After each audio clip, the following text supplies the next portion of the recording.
Halo, Ya, ini yang mau share screen Bu Anita atau Bu Elvi? Bu Anita. Bu Anit, Iya, Bu Anita udah ada mau save sekarang Bu Anita. bentar saya buka dulu materi. nggak ada gambarnya. nggak ada. Oh, memang mereka belum di sini. Belum, Bunda. Bentar. Iya.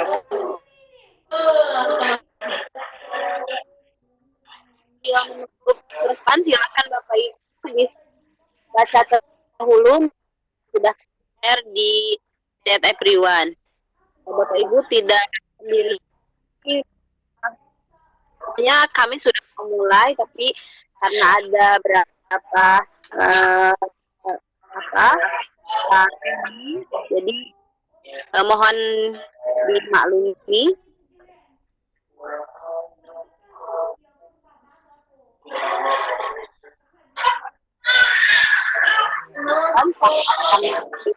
Yang bergabung apabila Bapak Ibu nanti ingin bertanya, Bapak Ibu bisa raise hand dengan mengklik tanda yang ada ikon tangan. Kemudian Bapak Ibu juga bisa tulis chat di chat all panelists atau everyone juga boleh Bapak Ibu. Sudah ada 6 Bapak Ibu yang hadir bersama kita saat ini. Ini sangat antusias sekali untuk menyimak materi dari Bu Elvi dan Bu Bekti.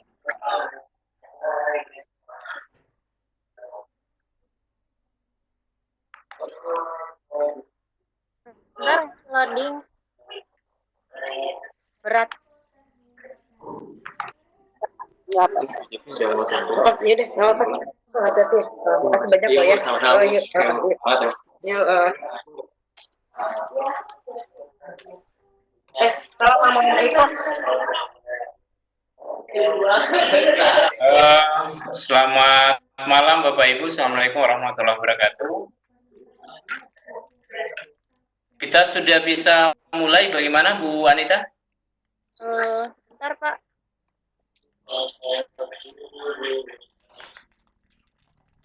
Atau saya aja yang share screen dari sini ya, atau gimana? Udah Pak, udah sih. Udah bisa. Ya, Bapak Ibu yang sudah bergabung di acara Sarasehan dalam Jaringan pada malam hari ini, silakan mendownload terlebih dahulu materi yang akan diuraikan oleh ibu materi kita. Malam hari ini kita akan disampaikan satu materi terkait dengan KHA ya, dan materi disiplin sekolah ramah anak. Juga malam hari ini menampilkan 2 presenter hebat, Bu Bekti Prastiani dan Ibu Elvi. Waalaikumsalam. Bisa terlihat? Bisa. Ini bisa terpindah, Bunda? Bisa. Ya. Oke. Pak, silahkan merekam. Saya tidak bisa merekam berarti ini ya. Siap. Mas Bahar, itu ada Teh Dewi, ada Bu Dewi Kinasi di attendis. Oke. Pintur atau nggak ngerti deh.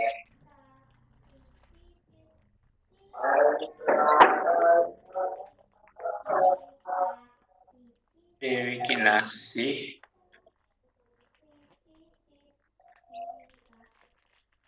Dengan siapa tadi yang satu?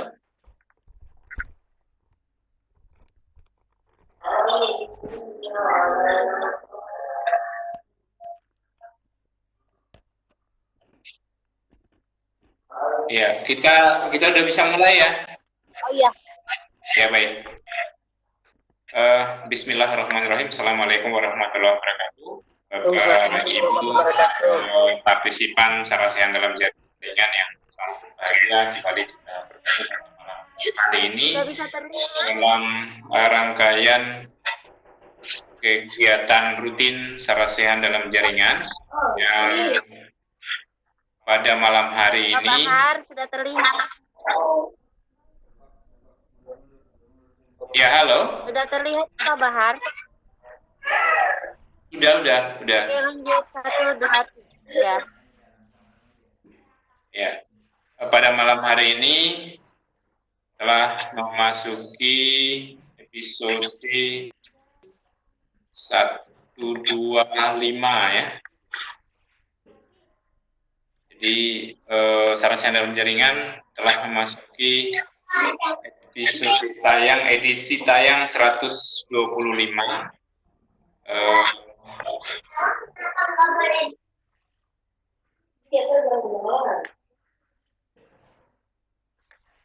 Pada malam hari ini akan ditampilkan tema implementasi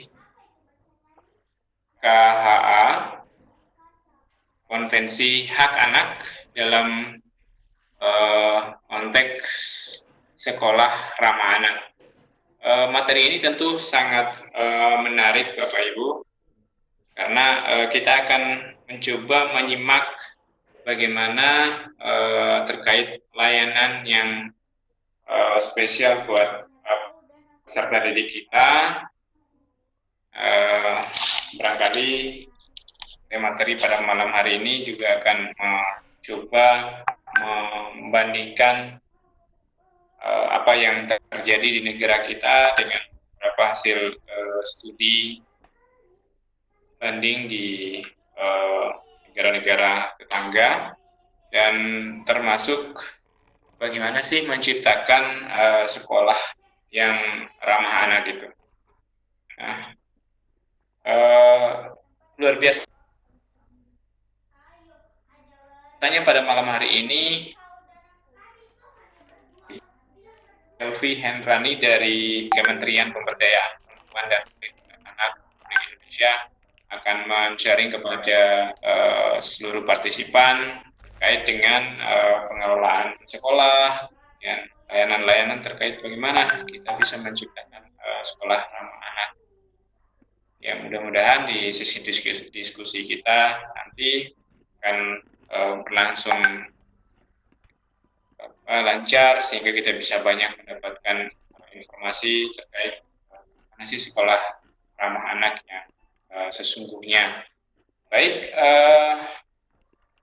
Bapak Ibu, tepat pada saat ini kami mohon maaf ya atas nama panitia sarana dalam jaringan. Sekarang agak molor waktunya, kurang lebih 16 menit ya dari waktu yang telah ditetapkan, yaitu pukul 19:15 waktu Indonesia Barat. Bersama ini kami persilahkan Ibu Elvi Hendrani untuk memaparkan materinya terlebih dahulu. Untuk lebih efisiennya waktu, disilakan Ibu Elvi Hendrani. Bu Elvi, silakan.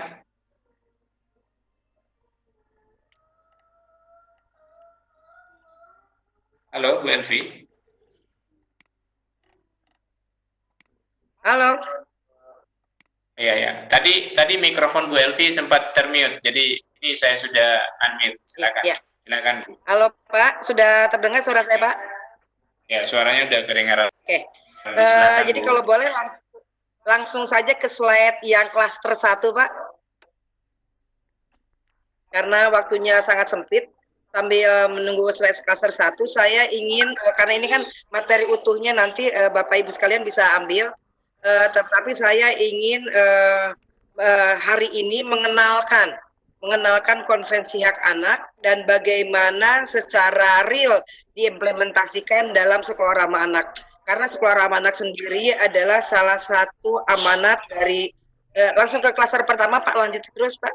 Karena sekolah ramah anak sendiri adalah amanat dari konvensi hak anak, yang di mana konvensi hak anak tersebut merupakan dokumen pengakuan atas martabat anak, Pak, yang diakui oleh 198 negara yang sekarang menjadi PBB, dan menjadi landasan untuk perlindungan anak di negara-negara PBB tersebut. Nah, Indonesia pun karena sudah meratifikasi pada tahun 1998, maka melakukan implementasi atas amanat-amanat apa yang ada di Konvensi Hak Anak. Ada 4 prinsip penting di Konvensi Hak Anak. Yang pertama adalah non-diskriminasi. Prinsip-prinsip ini juga nanti akan menjadi prinsip sekolah ramah anak. Yang kedua, kepentingan terbaik bagi anak. Ketiga adalah hidup, tumbuh, dan berkembang. Ini adalah prinsip dan yang merupakan prinsip seluruh perlindungan anak untuk negara-negara yang sudah meratifikasi Konvensi Hak Anak. Dan yang terakhir adalah penghargaan terhadap pendapat anak. Lanjut ke klaster pertama saja, Pak. Terus saja. Bapak Ibu sekalian, sekolah ramah anak merupakan implementasi di mana terus saja Pak, terus nanti kalau sudah sampai saya akan stop bilang. Nah, sekolah ramah anak adalah suatu implementasi Konvensi Hak Anak menyeluruh, di mana di dalam sekolah ramah anak seluruh hak anak seluruh hak anak dapat dilihat dan dapat diimplementasikan. Saya akan mencoba untuk menerangkan kepada Bapak Ibu sekalian bentuknya sebenarnya Konvensi Hak Anak itu seperti apa. Konvensi Hak Anak itu adalah sebuah dokumen yang disepakati bersama, berisikan 8 bab mengenai tidak semua berisi hak anak, ada bab administrasi dan bab mengenai hak anak. Hak anak sendiri dimulai dari bab 4 sampai bab 8. Nah, bab 1 sampai bab 3 hanya berisikan hal-hal yang bersifat administratif, termasuk definisi anak, di mana didefinisikan anak adalah seseorang, kata clue-nya adalah seseorang yang berumur di bawah 18 tahun. Kalau di Indonesia ditambahkan kita mengadopsinya termasuk anak dalam kandungan. Nah, Bapak Ibu sekalian, ada klaster 1 atau bukan klaster 1, bab 1 sampai bab 3 itu berisikan hal-hal yang administratif. Mulai bab 4 berisikan hak anak. Mulai bab 4, 5, 6, 7, 8 muncul hak anak yang diadopsi oleh Indonesia menjadi 31 hak anak. Tetapi ada juga yang membuat jadi 30 atau 28 hak anak. Nah, Bapak Ibu sekalian, semua hak itulah yang muncul di SRA dan akan kita perjuangkan. Jadi SRA bukan hanya semata-mata soal kekerasan yang ada di klaster kelima. Klaster keempat atau bab 4 masuk menjadi klaster pertama di konferensi. Jangan dulu Pak, sebentar Pak, lanjut sebelum ini saya akan di situ aja Pak. Di bab 4 adalah klaster pertama Konvensi Hak Anak yang berisikan hak anak. Sehingga bab 4 Konvensi Hak Anak adalah disebut klaster 1. Klaster 1 yang bernama hak sipil dan kebebasan. Klaster kedua, klaster ketiga, keempat, dan kelima adalah bab 5, 6, 7, dan 8. Nah, itulah klaster 1 sampai klaster 5 yang berisikan hak anak yang kita sebut dengan 5 klaster hak anak yang turun menjadi 31 hak anak. Sekarang kita melihat apakah poin-poin penting di klaster 1, yaitu klaster yang berbicara mengenai hak sipil dan kebebasan terkait dengan anak. Di klaster 1 ada beberapa poin penting. Yang pertama adalah poin paling penting yang menjadi dasar dari komponen ketiga sekolah ramah anak adalah hak anak atas bebas dari penyiksaan dan penghukuman yang kejam, tidak manusiawi atau merendahkan martabat manusia. Nah, inilah yang nanti akan Bu Bekti sampaikan dalam disiplin sekolah ramah anak, bahwa penghukuman tidak ada, karena di dalam sekolah ramah anak pendisiplinan bukan penghukuman. Disiplin tidak identik dengan penghukuman dan tidak boleh merendahkan martabat anak. Seperti apa nanti Bu Bekti akan berbicara. Yang kedua, hak mendasar sekali adalah hak atas identitas. yang ditandai dengan kepemilikan akta kelahiran, sehingga di sekolah ramah anak juga sekolah harus memetakan mana anak yang punya akta kelahiran atau tidak. Karena ini adalah hak mendasar anak untuk diakui oleh negara, dan jika ada anak yang ditengarai tidak mempunyai akta kelahiran, sekolah harus segera bertindak untuk kerjasama dengan Dinas PPPA dan Dinas PPPA dengan Dukcapil untuk membantu anak mempunyai akta kelahiran. Karena inilah menjadi pintu masuk anak menjadi korban trafficking jika tidak mempunyai akta kelahiran. Anak berekspresi dan mengeluarkan pendapat merupakan poin penting lainnya, sehingga di sekolah ramah anak pilar ketiganya adalah anak. Karena untuk mengakui bahwa anak juga mempunyai suara dan dengar suaranya, sehingga anak harus masuk di SK sekolah ramah anak. Anak menjadi subjek bukan objek, Bapak Ibu sekalian, dan anak masuk ke dalam tim sekolah ramah anak itu salah satu bentuk implementasi dalam sekolah ramah anak. Lanjut Pak, terus ya lanjut, halo lanjut ya.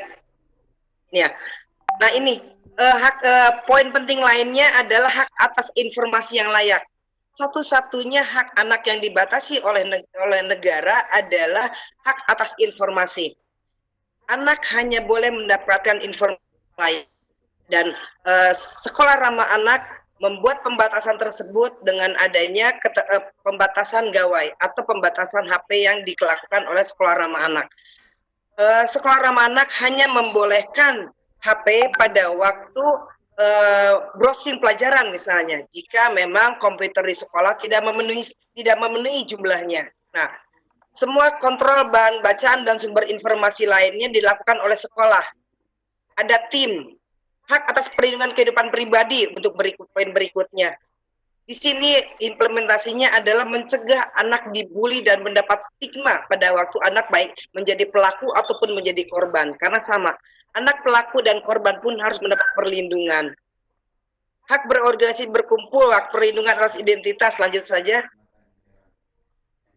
Lanjut terus, ya. Nah, jadi indikator karena memang sekolah ramah anak adalah indikator dari KLA dan KLA adalah implementasi dari konvensi hak anak, maka di Kabupaten Kota Layak Anak ada 3 poin penting yang ditagihkan oleh negara ini untuk daerah yang dianggap sudah berkomitmen untuk menjadi Kabupaten Kota Layak Anak.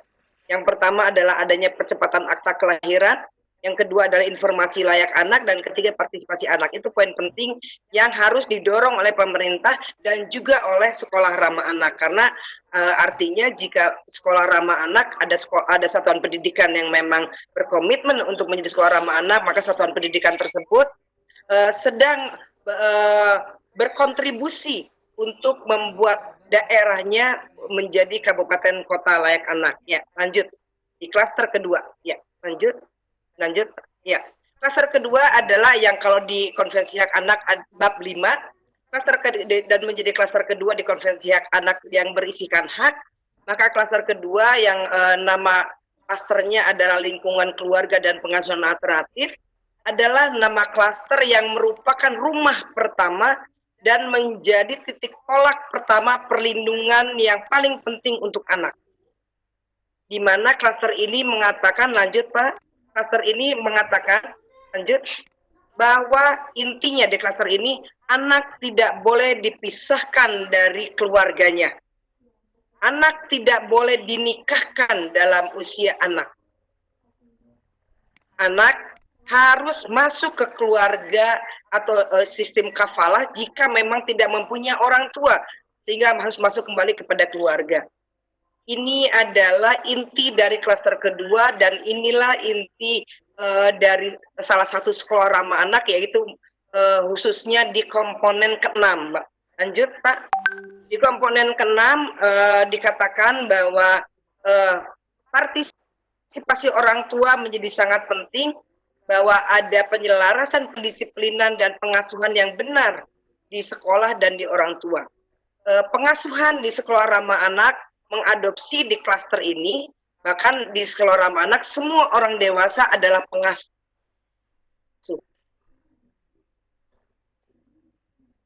Semua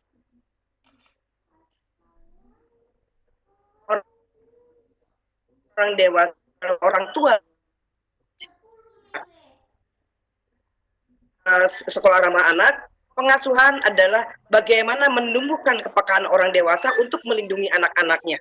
Kalau melihat anak yang misalnya yang biasanya ceria menjadi tiba-tiba menjadi murung, maka kepekaan, sense of crisis-nya harus muncul sebagai orang tua. Ada apa dengan anak saya? Jangan-jangan anak saya sedang stres karena dibully dan sebagainya. Banyak kasus anak yang akhirnya bunuh diri karena dia tidak mendapatkan ruang untuk mengeluarkan unek-uneknya, tidak bisa mengeluarkan unek-uneknya dan tidak ada yang peduli. Lanjut Pak, itu inti dari klaster kedua. Klaster kedua adalah klaster di mana menjadi klaster utama dan dari dua klaster utama. Jadi ada dua klaster utama yang merupakan rumah bagi anak, yaitu klaster kedua, klaster pengasuhan, yaitu keluarga, dan nanti klaster keempat, sekolah.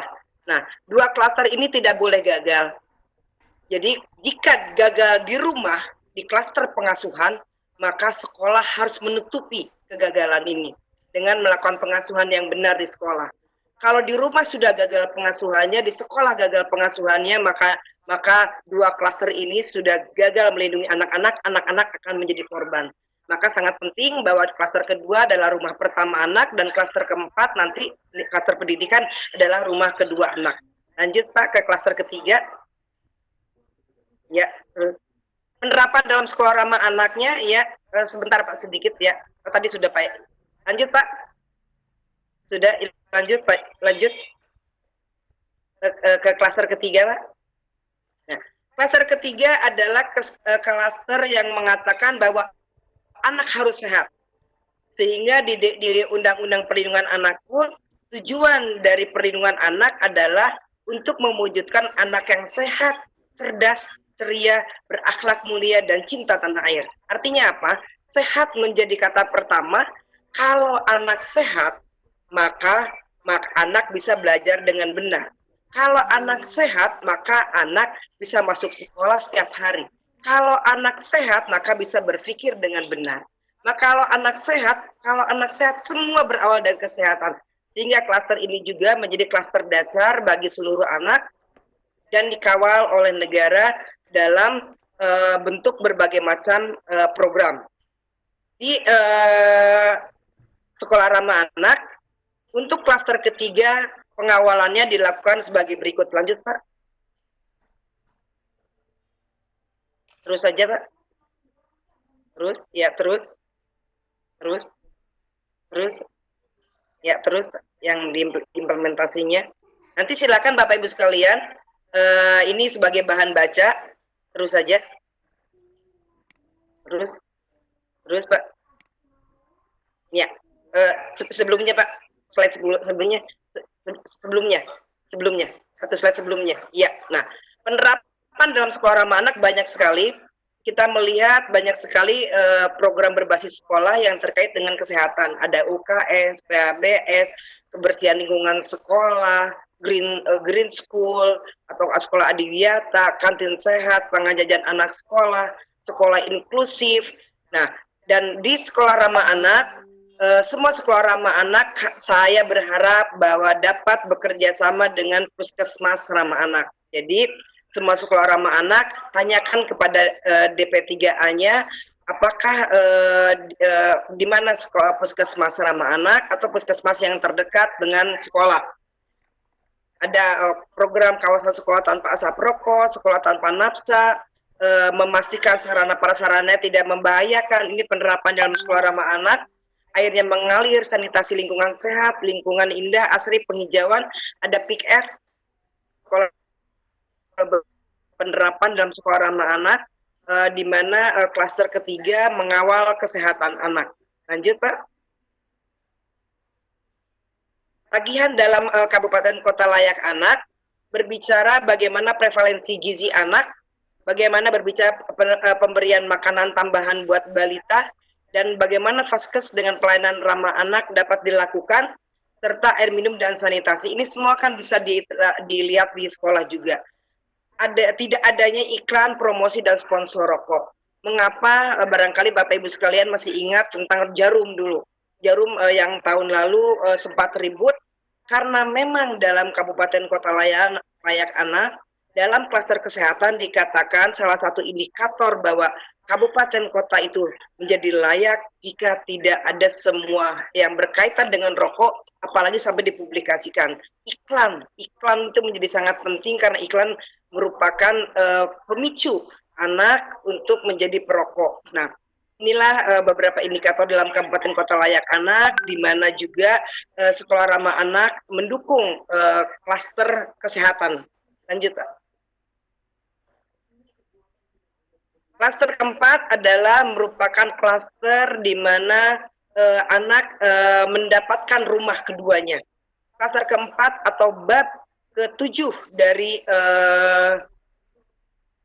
Konvensi Hak Anak mempunyai judul bahwa anak mempunyai hak atas pendidikan, memanfaatkan waktu luangnya dan kegiatan seni budaya. Inilah yang harus dikawal oleh kita semua, karena sekolah ramah anak merupakan amanat dari klaster keempat. Kita lihat lanjut bagaimana penerapannya dalam sekolah ramah anak. Bapak Ibu sekalian, saya ingin berbicara mengenai tujuan pendidikan. Lanjut Pak, sebentar Pak, lanjut ya. Di dalam klaster 4 intinya, lanjut terus Pak. Nah, di dalam klaster keempat ada, klik sekali lagi Pak.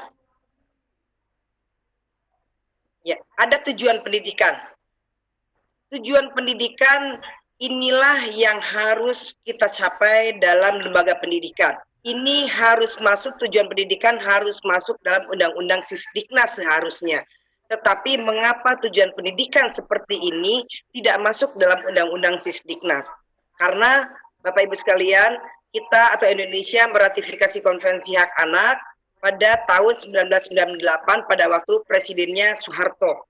Pada waktu itu pasal 28 dan 29 Konvensi Hak Anak, tujuan pendidikan ada di 29, di pasal 29, tidak diadopsi oleh, dinyatakan tidak perlu diadopsi oleh Presiden Soeharto almarhum, karena sangat syarat dengan hak asasi manusia. Nah, padahal justru inti dari klaster keempat adalah di tujuan pendidikan ini. Tujuan pendidikan seyogianya yang didorong dan diamanatkan dalam klaster keempat Konvensi Hak Anak adalah bahwa pendidikan harus diarahkan kepada pengembangan kepribadian anak, kepada pengembangan bakat anak, kepada pengembangan mental anak, dan kepada pengembangan fisik anak semaksimal mungkin.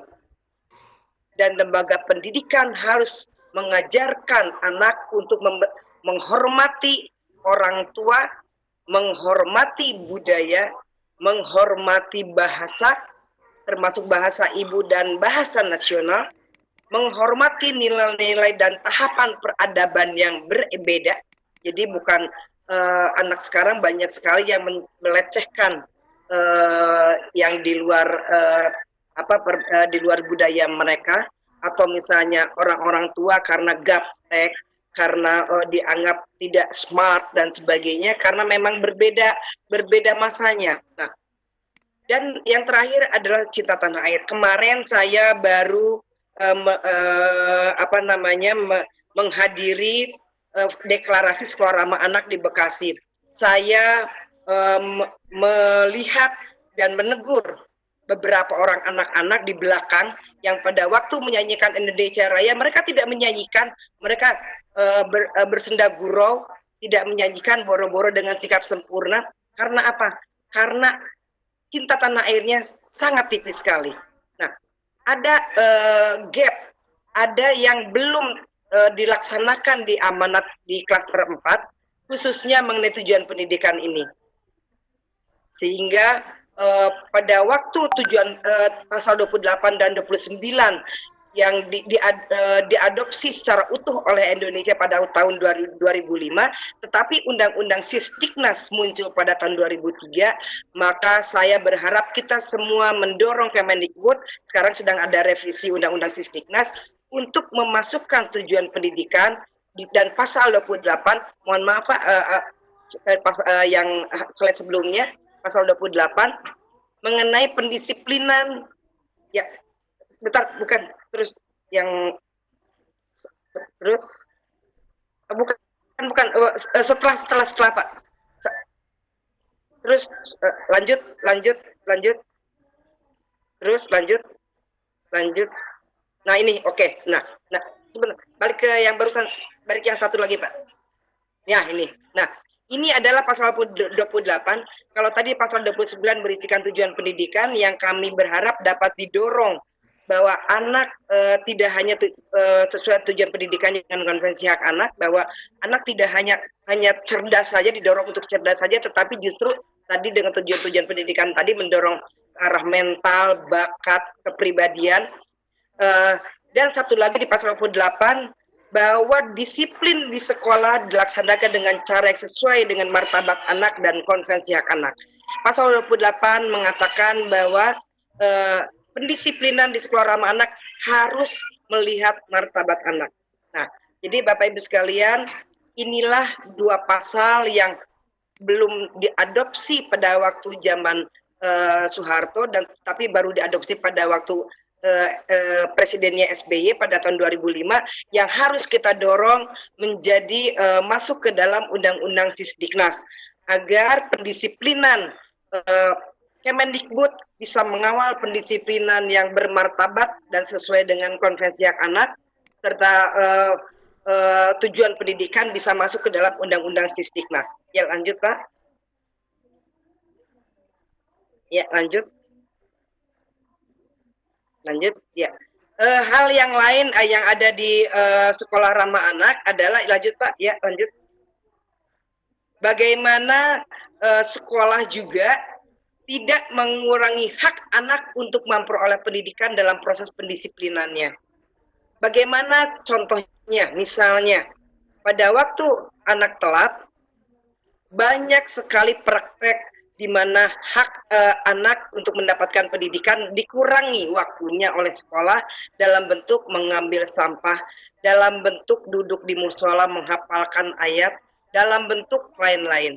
Nah, inilah salah satu bentuk pendisiplinan bagaimana di sekolah ramah anak pendisiplinan dilakukan tanpa mengurangi hak anak dalam mendapatkan pendidikannya. Kalau satu hari 8 jam anak harus mendapatkan pendidikan, maka 8 jam itu harus cukup.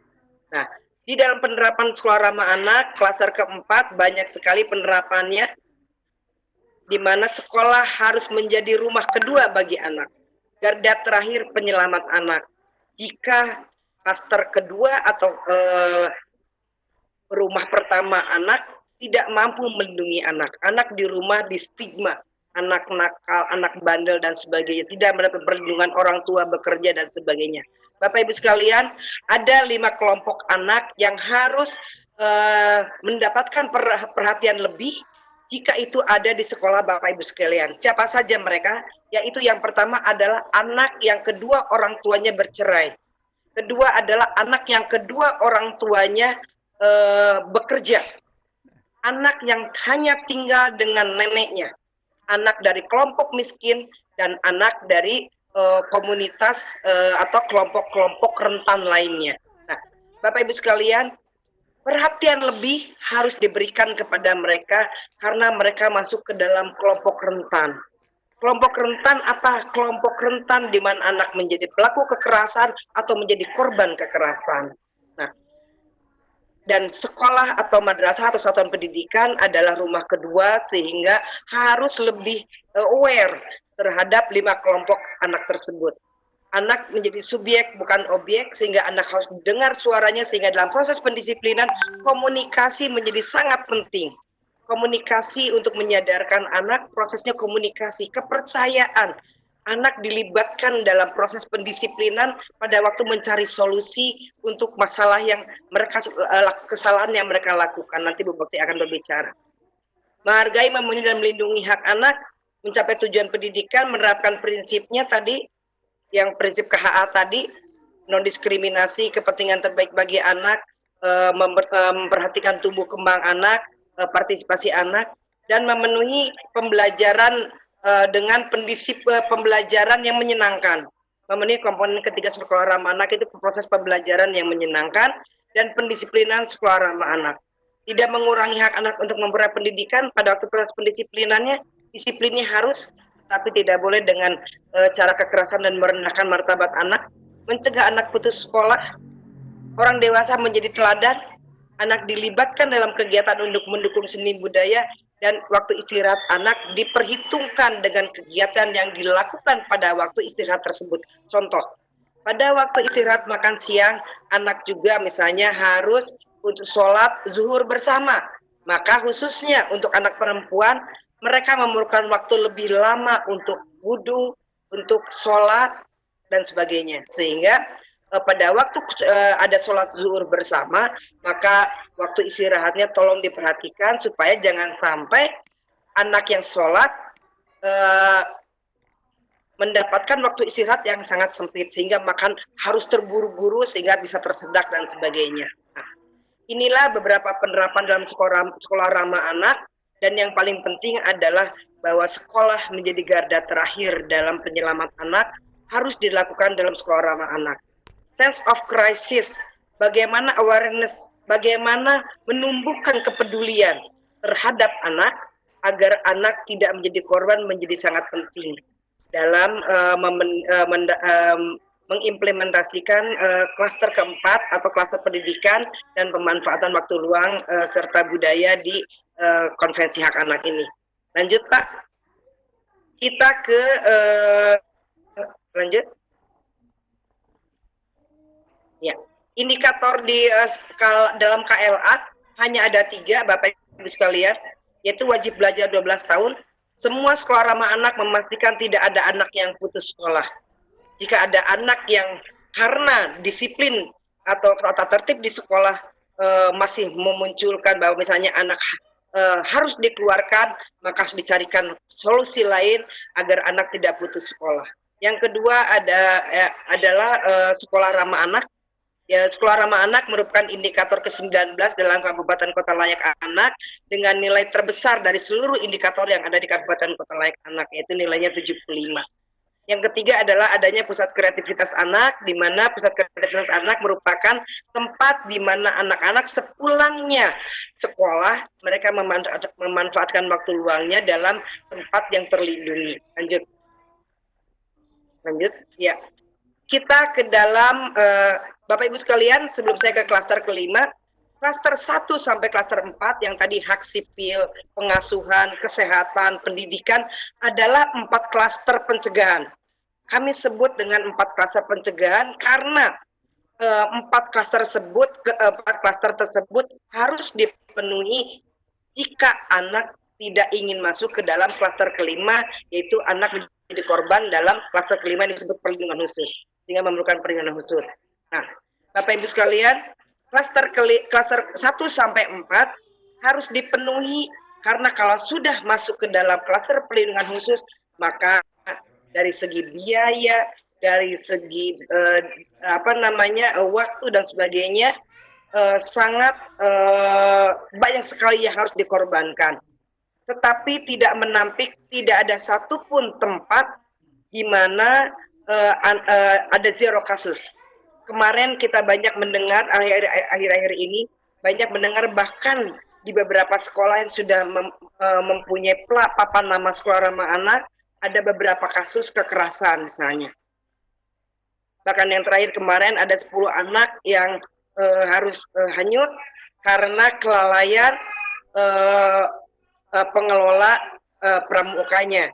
Karena sangat terbiasa sehingga tidak memperhatikan bagaimana keselamatan pada waktu melakukan kegiatan di luar kelas. Nah, pada waktu pencegahan dilakukan, maka anak akan terhindar dari klaster kelima. Tetapi tidak ada satupun tempat di mana zero kasus, maka di sekolah ramah anak pun semua sekolah ramah anak harus mempunyai mekanisme penanganan kasus. Di pedoman sekolah ramah anak ada SOP, ada alur penanganannya. Silakan, saya sudah share ke Pak Bagus pada waktu itu. Silakan Pak Bagus nanti bisa share ke teman-teman di IGI bagaimana di sekolah membuat alur penanganan kasus. Nah, Bapak Ibu sekalian, Apa yang membedakan sekolah ramah anak dan yang bukan sekolah ramah anak jika ada korban atau kasus? Pada waktu ada korban atau kasus di sekolah ramah anak, yang akan membedakan adalah kecepatan dan ketepatan penanganannya. Kecepatan dan ketepatan penanganan tergantung kepada pengetahuan dan jejaring serta mekanisme yang dipunyai oleh sekolah. Dan itulah yang harus dibentuk dan dikembangkan oleh sekolah ramah anak untuk korban yang sudah menjadi korban atau jika terjadi kasus. Lanjut. Siapa saja anak yang masuk dalam klaster perlindungan khusus? Lanjut. Lanjut, Pak. Lanjut ya. Lanjut. Terus. Lanjut. Lanjut. Halo. Lanjut, Pak. Lanjut. Halo Bu Anita. Lanjut, Pak. Halo Bu Anita. Oh, Bu Anita ya. Bu Anita. Bu Anita, halo. Ya. Ada 15 kelompok anak dalam perlindungan anak, Pak. Bapak Ibu sekalian, yang masuk ke dalam kelompok perlindungan khusus. Mereka masuk ke dalam kelompok perlindungan khusus karena keadaan mereka dan karena kegagalan perlindungan di sambil menunggu Bu Anita, karena kegagalan perlindungan di klaster 2, klaster pengasuhan, dan klaster 4 atau klaster pendidikan, yaitu dan di rumah dan di sekolah. 15 kelompok ini ada di dalam Undang-Undang Perlindungan Anak, dan Indonesia menambahkan beberapa kelompok anak harus mendapatkan perlindungan khusus, tetapi kalau melihat di konvensi hak anaknya saja sih tidak sampai 15 yang masuk ke dalam kelompok perlindungan khusus, tetapi Indonesia menambahkan misalnya anak korban stigma, anak korban HIV/AIDS, anak korban terorisme. Nah, itu menjadi anak yang harus mendapatkan perlindungan khusus juga. Bu Anita, halo, Bu Anita, halo.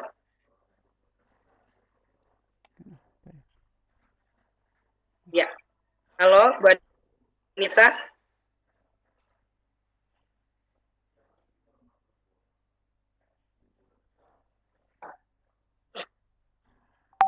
Halo, Bu Anita.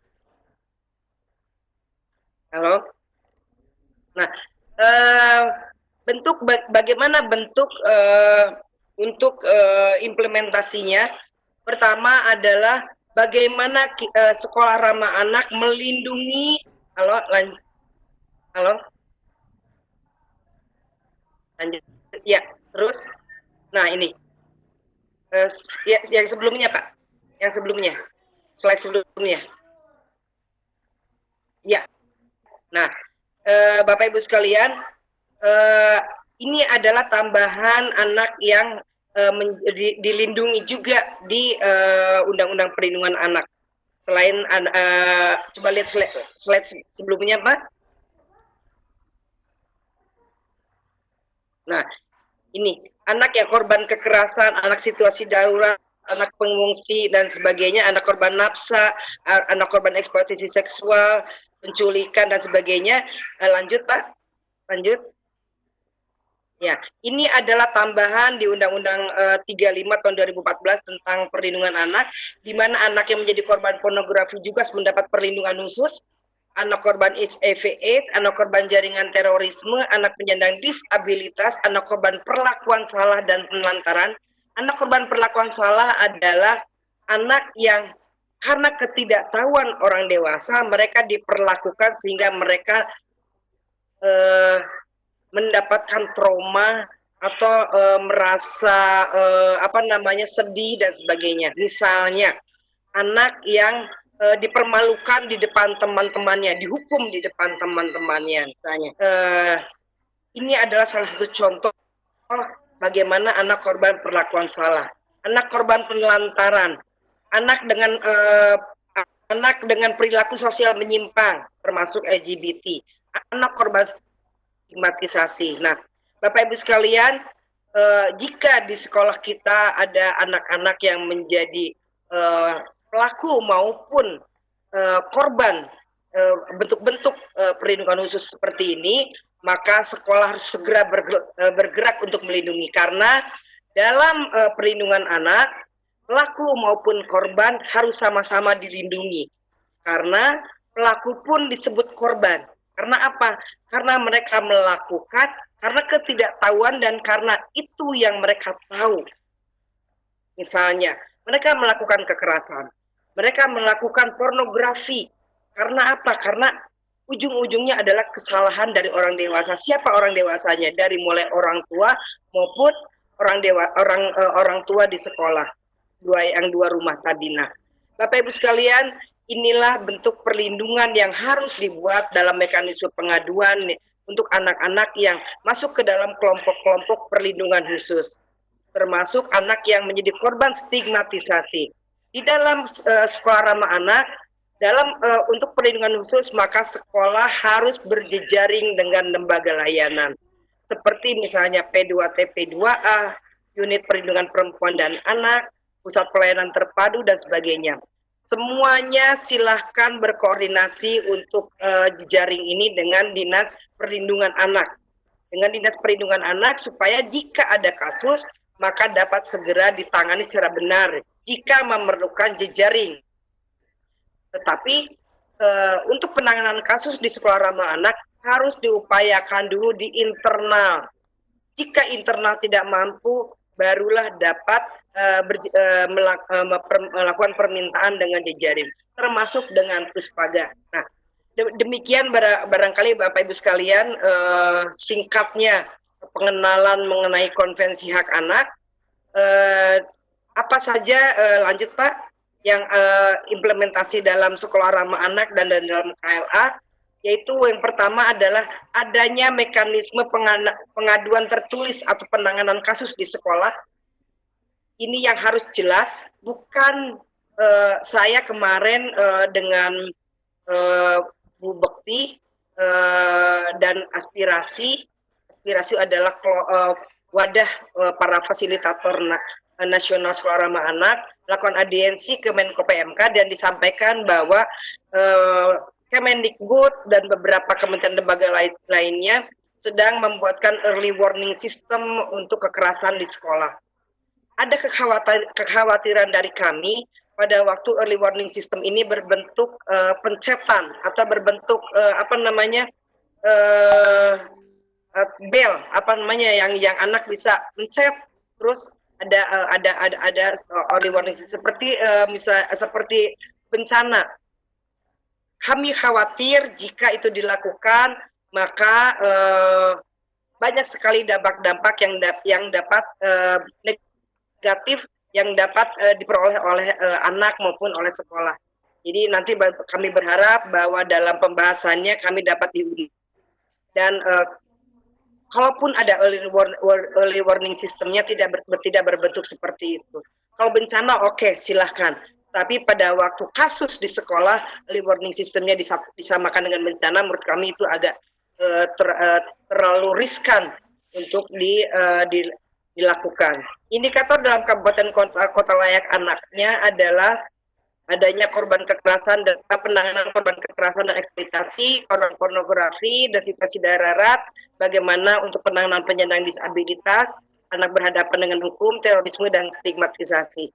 Itu barangkali Bapak Ibu sekalian selintas mengenai Konvensi Hak Anak. Saya yakin Bapak Ibu sekalian juga pasti belum ini, tolong baca saja jadi bahan bacaan. Silakan juga browsing mengenai Konvensi Hak Anak yang masih dalam dokumen lengkapnya untuk bahan bacaan Bapak Ibu sekalian. Demikian Pak Bahar sepintas mengenai Konvensi Hak Anak dan penerapannya dalam sekolah ramah anak untuk bahan diskusi nanti. Terima kasih. Baik, Bapak Ibu peserta video konferensi dalam jaringan. Itulah tadi penyampaian materi yang luar biasa oleh Ibu Elvi. Selanjutnya kesempatan presentasi ini dimohon bersabar Bapak Ibu, sudah ada beberapa pertanyaan ada di roket, tapi masih ada satu sesi pemaparan materi lagi oleh Ibu Bekti Prastiani.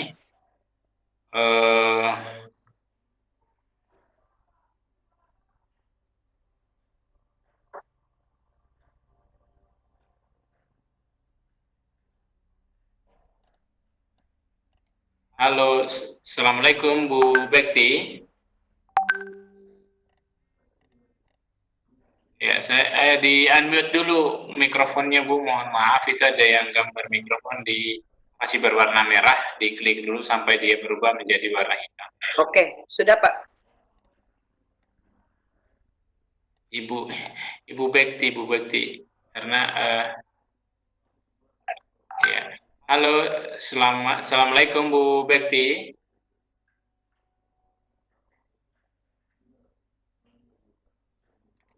Saya tidak mendengar suara Bu Bekti di sini.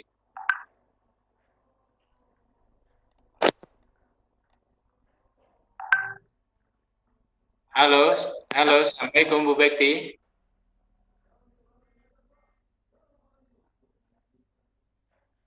Aduh, suaranya belum kedengaran.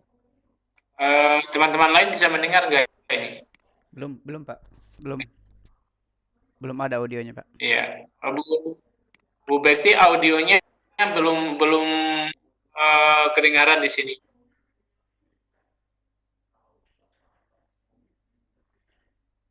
Halo, belum kedengaran Bu. Mungkin ini pakai laptop ya Bu ya?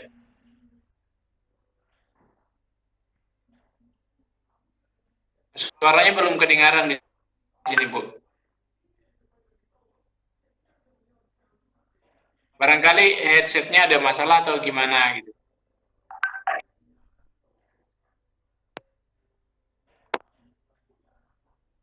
Halo?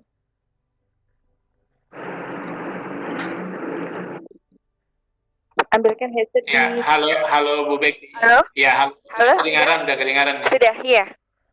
Iya. Iya, Baik. Bu Bekti, presentasinya saya yang tampilkan atau Ibu? dari situ yang menampilkan, Mbak, kalau bisa. Baik.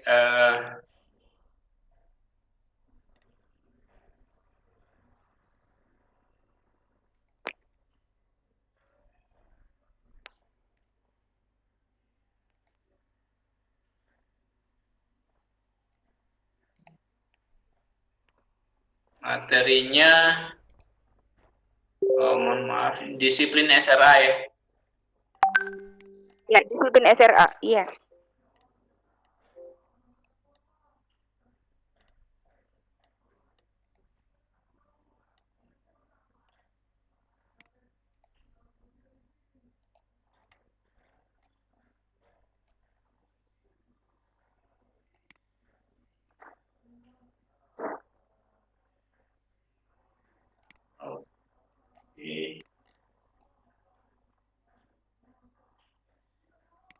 Oke. Udah tampil ya Bu ya? Iya, Baik, Bapak Ibu yang sama berbahagia, partisipan sarasian dalam jaringan, presenter selanjutnya akan memberikan Ibu Bekti Prastiani, Fasilitator Nasional Sekolah Ramah Anak. Untuk lebih efisiennya waktu video conference malam hari ini, kesempatan ini kami berikan kepada Ibu Bekti Prastiani untuk menyampaikan materinya. Pada Ibu disilahkan. Baik, terima kasih Pak Bahar. Selamat malam, Assalamualaikum semuanya, Bapak Ibu yang luar biasa. Ya. Perkenalkan, saya Bekti Prastiani dari Ketua Aspirasi dan juga Fasilitator Nasional Sekolah Ramah Anak. Yang dalam kesempatan ini diberikan kesempatan terkait dengan sharing disiplin dalam sekolah ramah anak. Langsung lanjut aja Pak, itunya slide-nya. Halo? Ya, kita awali dengan sebuah kalimat bahwa kejeniusan dilahirkan dari kegembiraan. Jadi apapun yang menjadi kesenangan bagi anak, kegembiraan bagi anak, kebahagiaan bagi anak seperti tadi yang disampaikan oleh Bu Elvi di KHA adalah sebuah dasar bagaimana akhirnya bisa melahirkan anak-anak yang jenius, anak-anak yang bahagia. Lanjut saja Pak. Bapak Ibu yang luar biasa hebat, kita bermain logika dulu bahwa sebenarnya di Indonesia ada lembaga hukum, di mana lembaga hukum ini adalah polisi, hakim, jaksa, dan penegak hukum. Sedangkan di lembaga pendidikan itu ada guru yang tugasnya adalah sebagai seorang pendidik. Lanjut.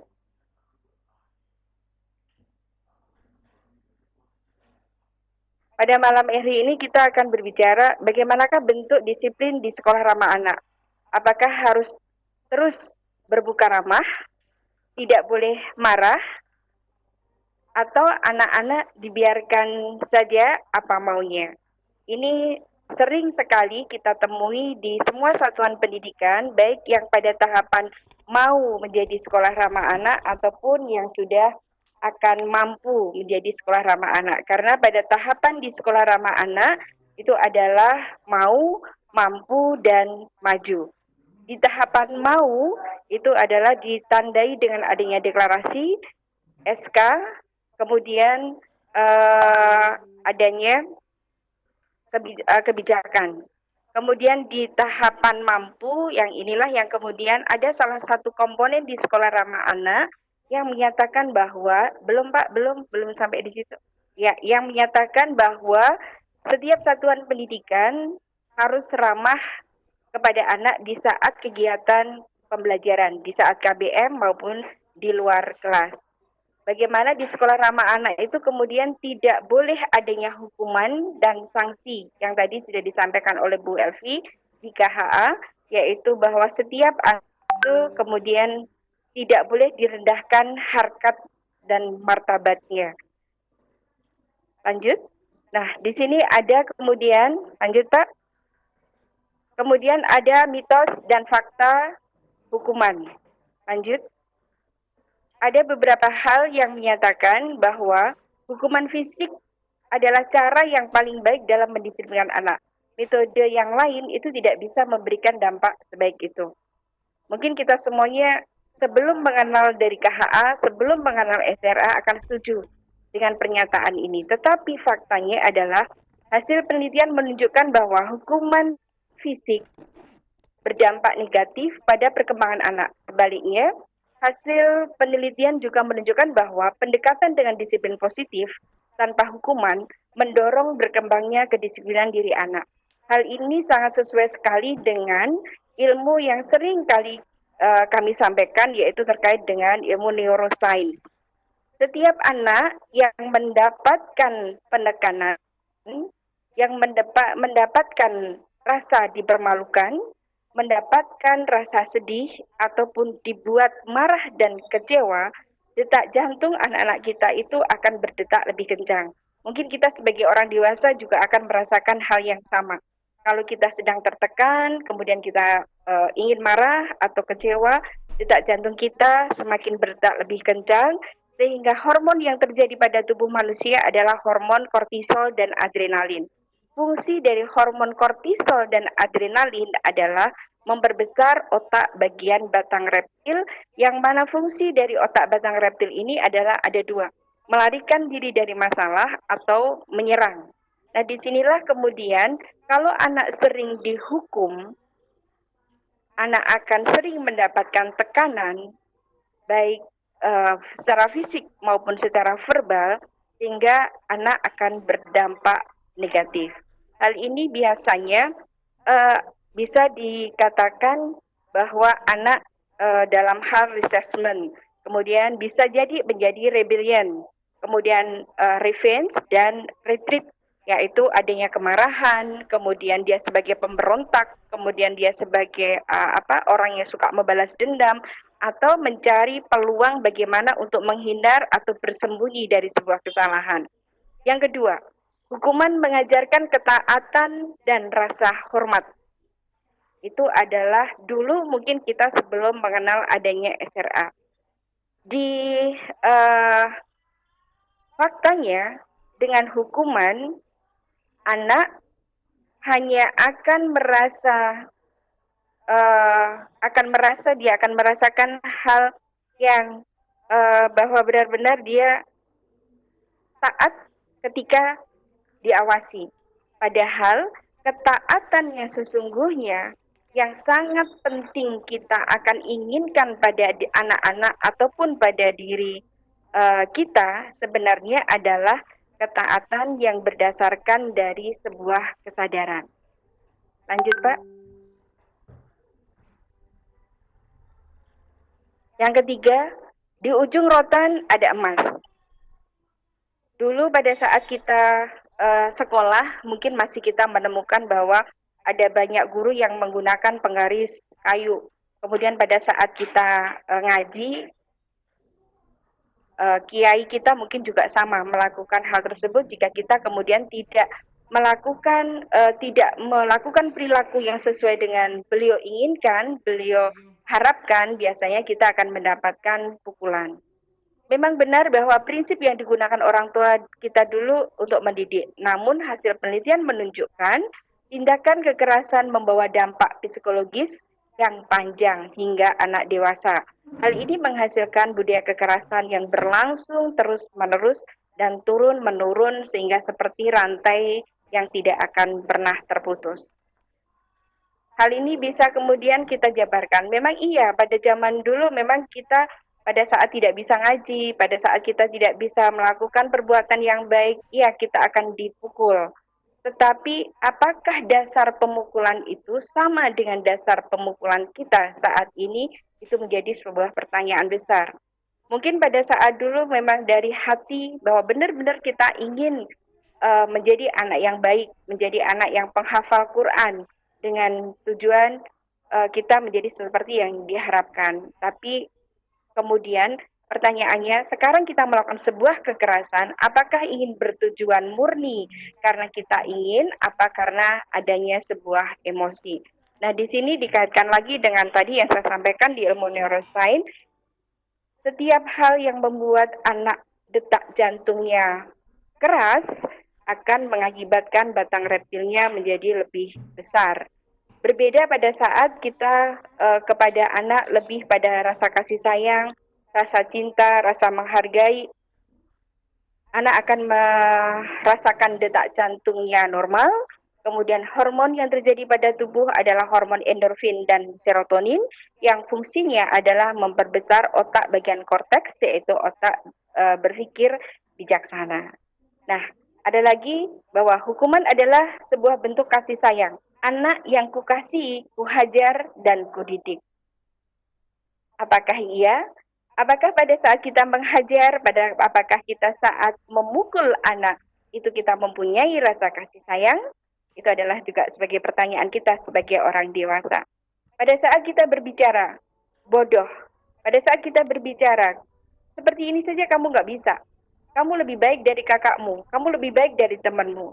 Bagi anak, itu adalah sebuah pernyataan bahwa saya direndahkan, saya dipermalukan, sehingga kemudian bisa dinyatakan bahwa perkataan-perkataan tersebut merupakan suatu hal yang memang sudah merupakan kekerasan berupa verbal. Dari hasil penelitian menunjukkan bahwa hukuman berdampak negatif pada perkembangan anak baik dalam jangka pendek maupun jangka panjang. Itu sebagai faktanya. Kenapa? Setiap anak yang kemudian mendapatkan perkataan bodoh secara verbal, kamu begini saya tidak bisa, HP-mu itu adalah HP yang paling jadul. Semua tidak ada yang menggunakan HP itu kecuali kamu. Semuanya adalah mempermalukan anak atau mempermalukan teman, sehingga bisa dikatakan bahwa kata itu lebih tajam daripada senjata. Karena apapun yang diterima oleh anak, baik didengar maupun dirasakan maupun dilihat, semuanya akan ditangkap oleh anak dan semuanya akan tersimpan. Lanjut, Pak. Oke, lanjut. Halo. Lanjut. Sehingga dari apa yang tadi kemudian menjadi sebuah penjelasan, ayo kita stop yang namanya kekerasan, baik kekerasan fisik maupun kekerasan verbal. Dampak pada perkembangan anak, dampaknya pada dampak sosial, kemudian berdampak juga pada dampak ekonomis. Lanjut.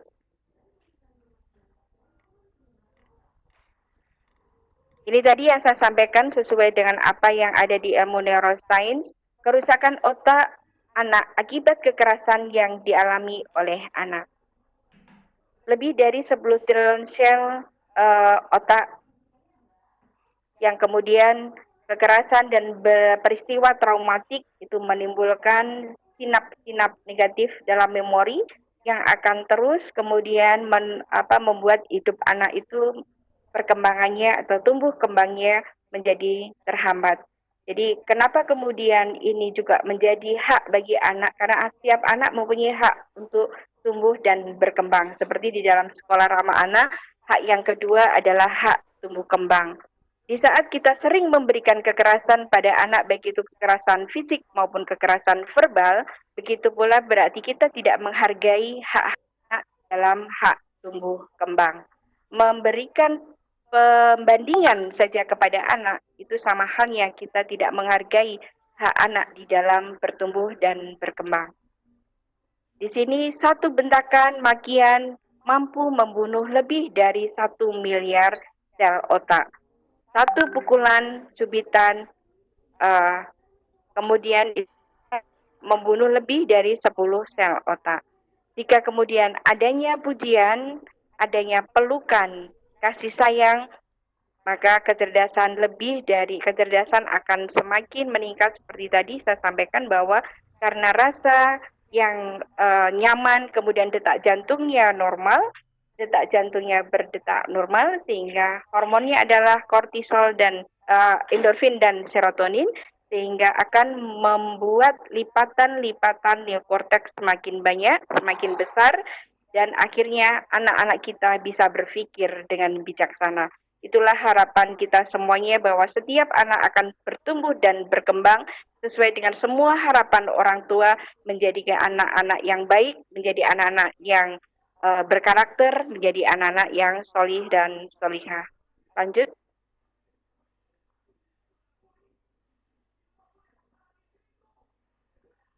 Sehingga kalau kemudian di satuan pendidikan kita berpikir bahwa untuk tertibkan anak, untuk membuat anak berperilaku baik, itu adalah dengan hukuman, di mana hukuman bisa dijabarkan bahwa mengontrol perilaku seseorang dengan memberikan rasa takut, baik itu ancaman secara fisik maupun secara emosional. Berarti tidak diizinkan kalau di sekolah ramah anak, baik hukuman ataupun sanksi. Kebalikannya adalah dengan pembiaran. Membiarkan anak melakukan hal-hal sekehendak hati. Juga tidak diizinkan di dalam sekolah ramah anak.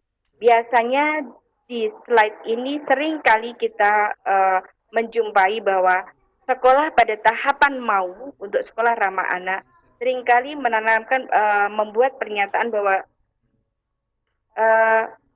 kan ini sekolah ramah anak, berarti tidak boleh ada hukuman dan sanksi. Berarti kan harus dibiarkan saja. Terserah anak mau melakukan apa, kita biarkan. Sehingga banyak hal kemudian pada sekolah tahapan mau, bahkan akan terjadi banyak hal yang dihadapi oleh satuan pendidikan tersebut, karena setiap orang dewasa yang berada di sekitar anak di satuan pendidikan tersebut masih belum tahu atau masih belum bisa menjalankan apa yang dinamakan dengan disiplin positif. Nah, jika hukuman tidak boleh, kemudian pembiaran juga tidak boleh, yang harus kita lakukan apa? Lanjut. Berarti jawabannya adalah dengan disiplin positif, yaitu disiplin yang ada di sekolah ramah anak. Lanjut. Apakah yang dinamakan disiplin yang sesuai dengan SRA?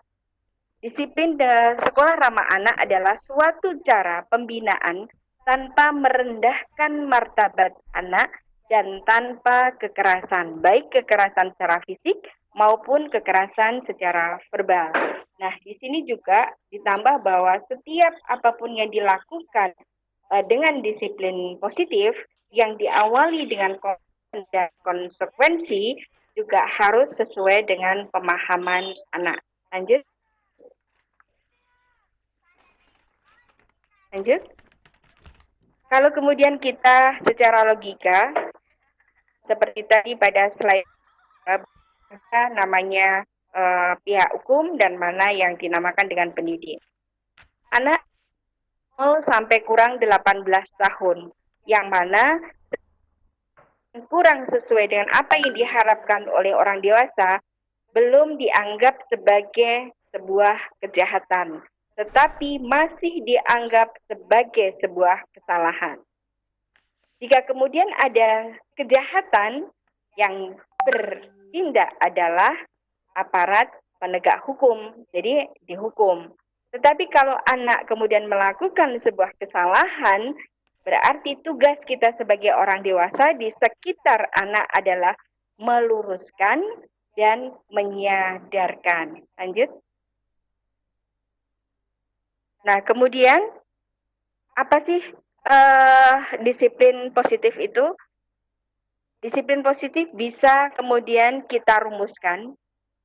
Kalau tadi bahwa, kalau sekolah ramah anak dibiarin saja dong anak-anak, karena kan harus ramah. Karena kan harus tidak boleh ada hukuman dan sanksi. Nah, ketidakbenaran pernyataan tersebut adalah dengan kita nyatakan disiplin harus, tegas harus, marah boleh, kemudian korban ditolong. Nah, ada sebuah pernyataan di sini, marah boleh. Nah, ini yang kemudian biasanya menjadi sebuah pertanyaan besar bagi seorang pendidik. Katanya ramah anak, kok marah boleh? Nah, di sini bisa kemudian kita jabarkan bahwa marah boleh di sini adalah marah yang tidak merendahkan martabat anak. Marah yang diperbolehkan adalah marah pada perilaku anak, bukan kepada anak. Biasanya sering kali kami contohkan bahwa ada kasus satu anak sering terlambat. Satu anak misalkan bernama Laili misalkan. Dengan marah yang boleh, pernyataan yang kemudian kita sampaikan adalah sampaikan bahwa Bu Bekti marah, Bu Bekti kecewa karena kamu belum menjadi anak yang patuh, karena kamu belum menjadi anak yang bertanggung jawab, karena kamu belum menjadi anak yang amanah. Itu yang diizinkan. Tegas boleh dalam intonasi tinggi, dengan intonasi yang jelas, kita diperbolehkan karena memang harus tegas. SRA adalah Satuan Pendidikan yang Ramah Anak di seluruh Indonesia. Tidak mungkin kemudian orang Batak harus berkata lemah lembut seperti orang Solo. Sehingga kemudian biarpun bahasanya tetap dengan intonasi tinggi, tetapi konsep yang diizinkan pada konsep marah ini adalah dua tersebut. Yang pertama, tidak boleh merendahkan martabat anak. Dan yang kedua, bahwa kita marah tetapi marahnya pada perilaku. Karena yang ingin kita benahi, yang ingin kita sadarkan adalah perilaku anak. Nah, kemudian kalau ada korban ditolong, korban di sini siapa sih yang dimaksud? Korban di sini tadi disampaikan oleh Bu Elvi, tadi ada 5 kelompok anak, yaitu anak yang orang tuanya bercerai, anak yang kemudian ditinggal bekerja orang tuanya, anak yang hanya tinggal sama nenek, anak dalam kelompok miskin, atau yang rentan lainnya. Di sini biasanya anak-anak ini sering menjadi anak yang menjadi pelaku ataupun menjadi korban. Sehingga kalau ada korban, ditolong. Biasanya pada saat kita bicara korban ditolong ini, kami menyampaikan bahwa ada sebuah sejarah di dalam Islam yang sebenarnya patut juga untuk diteladani. Di saat Nabi Muhammad menerima wahyu pertama kali, bagaimana keadaan beliaunya? Keadaannya adalah rasa takut, kemudian dengan rasa gemetar, kemudian tidak bisa berucap. Apa yang dilakukan malaikat Jibril pada saat itu? Dengan kemudian dipeluk, kemudian digoncang-goncang sampai dengan Nabi dalam keadaan tenang. Disitulah sebuah ilmu yang kemudian kita pakai pada saat kita menyadarkan disiplin positif. Jika sudah dalam keadaan tenang, jika anak sudah tidak dalam keadaan rasa takut, jika anak sudah tidak dalam keadaan rasa kecewa, rasa dipermalukan, rasa ingin marah, disitulah kemudian anak bisa kita ajak untuk berbicara, kita tanya, dan kemudian anak bisa menyampaikan apa sih sebenarnya yang menjadikan dia berperilaku kurang baik. Lanjut. Lanjut, Pak.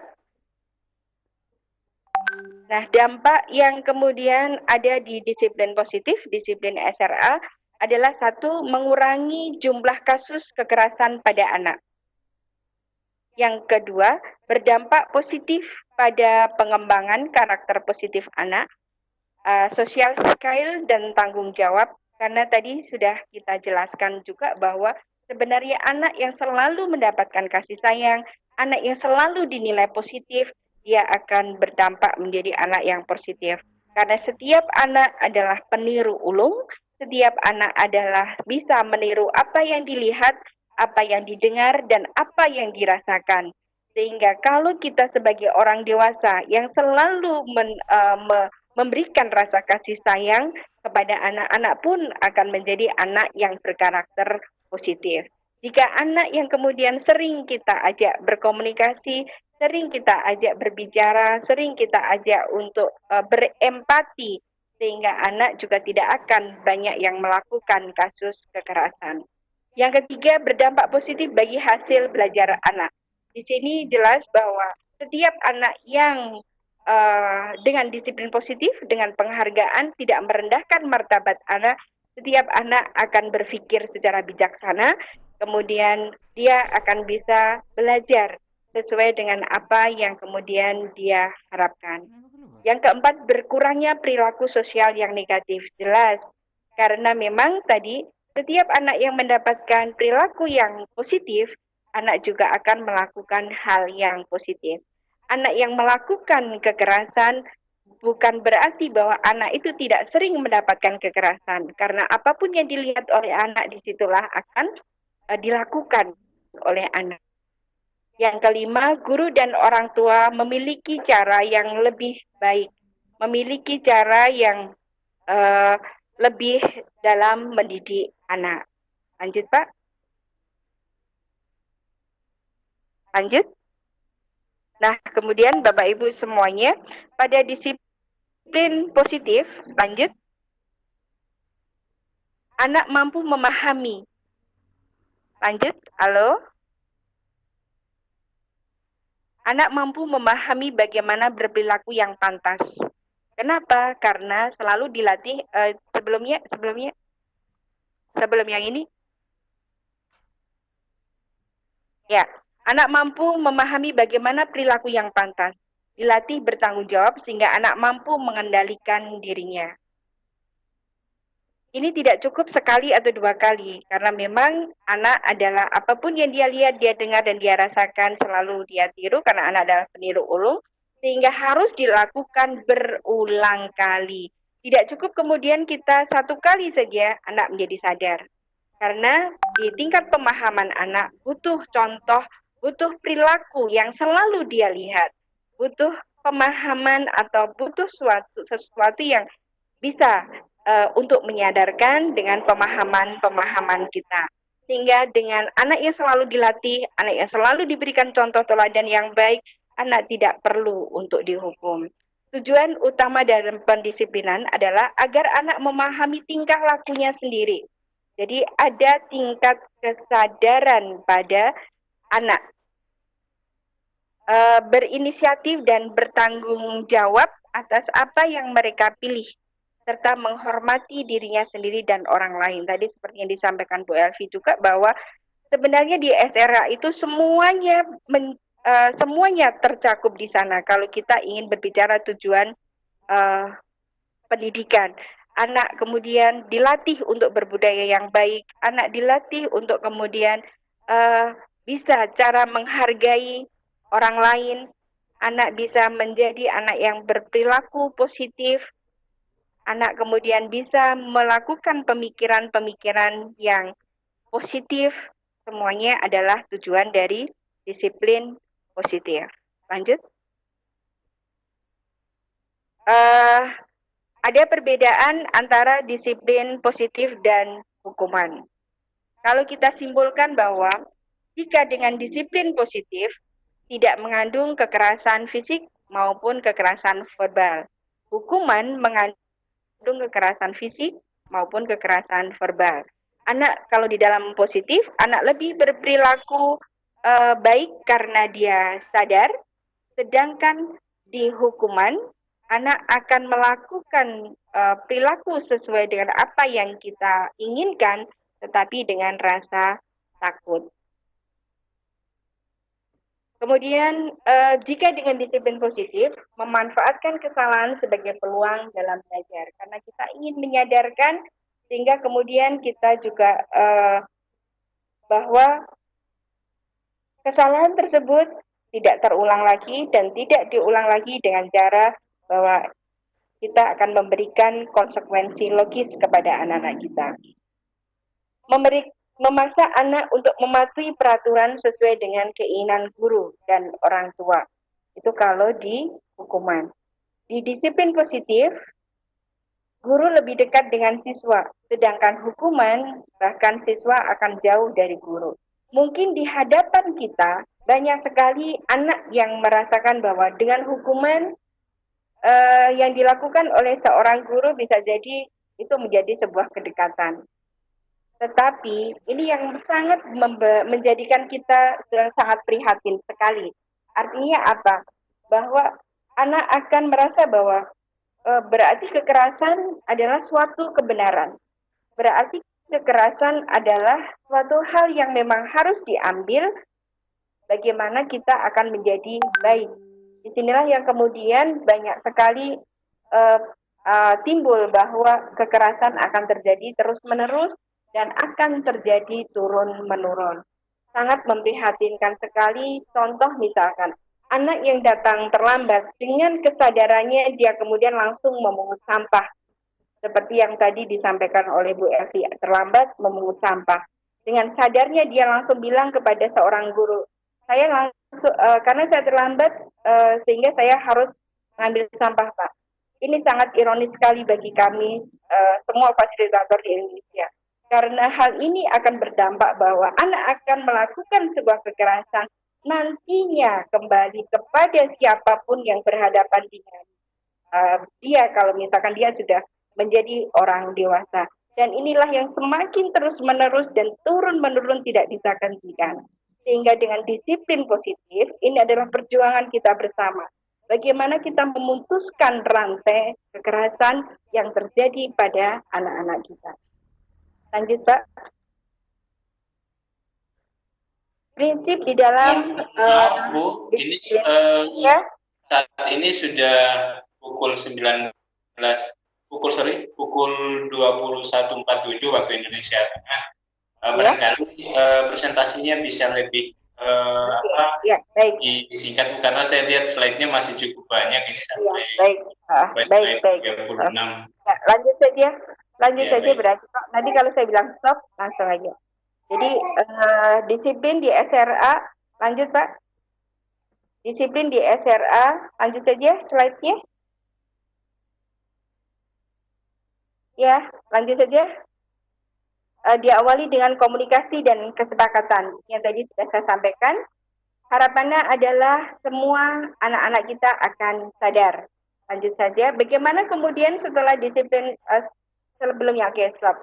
Bagaimana kemudian jika ini selalu terus-menerus akan ada diskusi yang kemudian sebelumnya Pak, sebelumnya jangan dilanjut dulu ya. Sebelumnya ini testimoni nanti tidak usah aja. Sebelumnya lagi ya. Bagaimana kemudian jika berulang-ulang anak melakukan kesalahan? Jawabannya adalah didiskusikan. Siapa yang berdiskusi di sini? Ada 3 pilar di dalam sekolah ramah anak, yaitu orang tua, siswa, dan sekolah. Lanjut, Pak. Lanjut.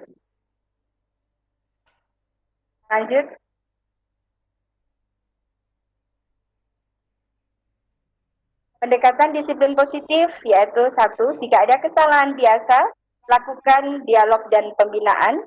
Kemudian jika ada anak yang berulang-ulang, berarti biasanya dia adalah meminta perhatian, berikan tanggung jawab pada anak kita. Kemudian kalau ada korban tadi di klaster 5, maka harus ditolong. Ini adalah pendekatan pada pendisiplinan di sekolah ramah anak. Lanjut. Seperti tadi yang disampaikan oleh Bu Elvi, harus ada mekanisme pengaduan. Nah, ini ada mekanisme pengaduannya karena Bapak Ibu sudah bisa mendownload materi ini, jadi ini bisa kemudian dijadikan sebagai bahan bacaan. Lanjut. Sepertinya cukup Pak, sudah itu paparannya, nanti lebih banyak kepada kita diskusi kepada Bapak Ibu semuanya. Terima kasih, ini segera testimoni dari beberapa teman fasilitator seluruh Indonesia yang sebelumnya tidak melakukan disiplin positif di satuan pendidikannya, kemudian ada perubahan yang bisa dirasakan oleh semuanya, sehingga anak senang, guru tenang, dan orang tua bahagia, seperti yang ada di Jaga Sekolah Ramah Anak. Ini itu yang bisa saya sampaikan di disiplin positif. Untuk lebih lanjutnya nanti pada sesi. Terima kasih. Saya sampaikan kembali kepada moderator.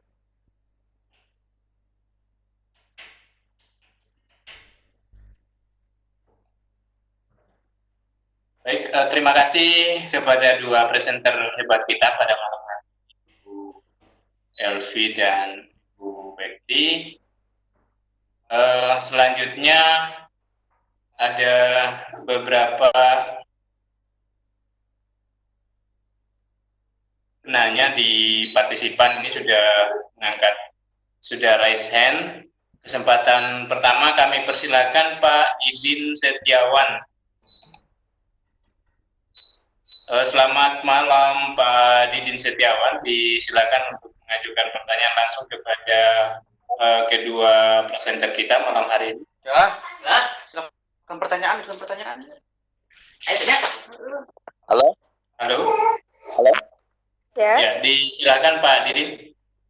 Oh iya, saya udah menyimak cukup bagus sekali barusan.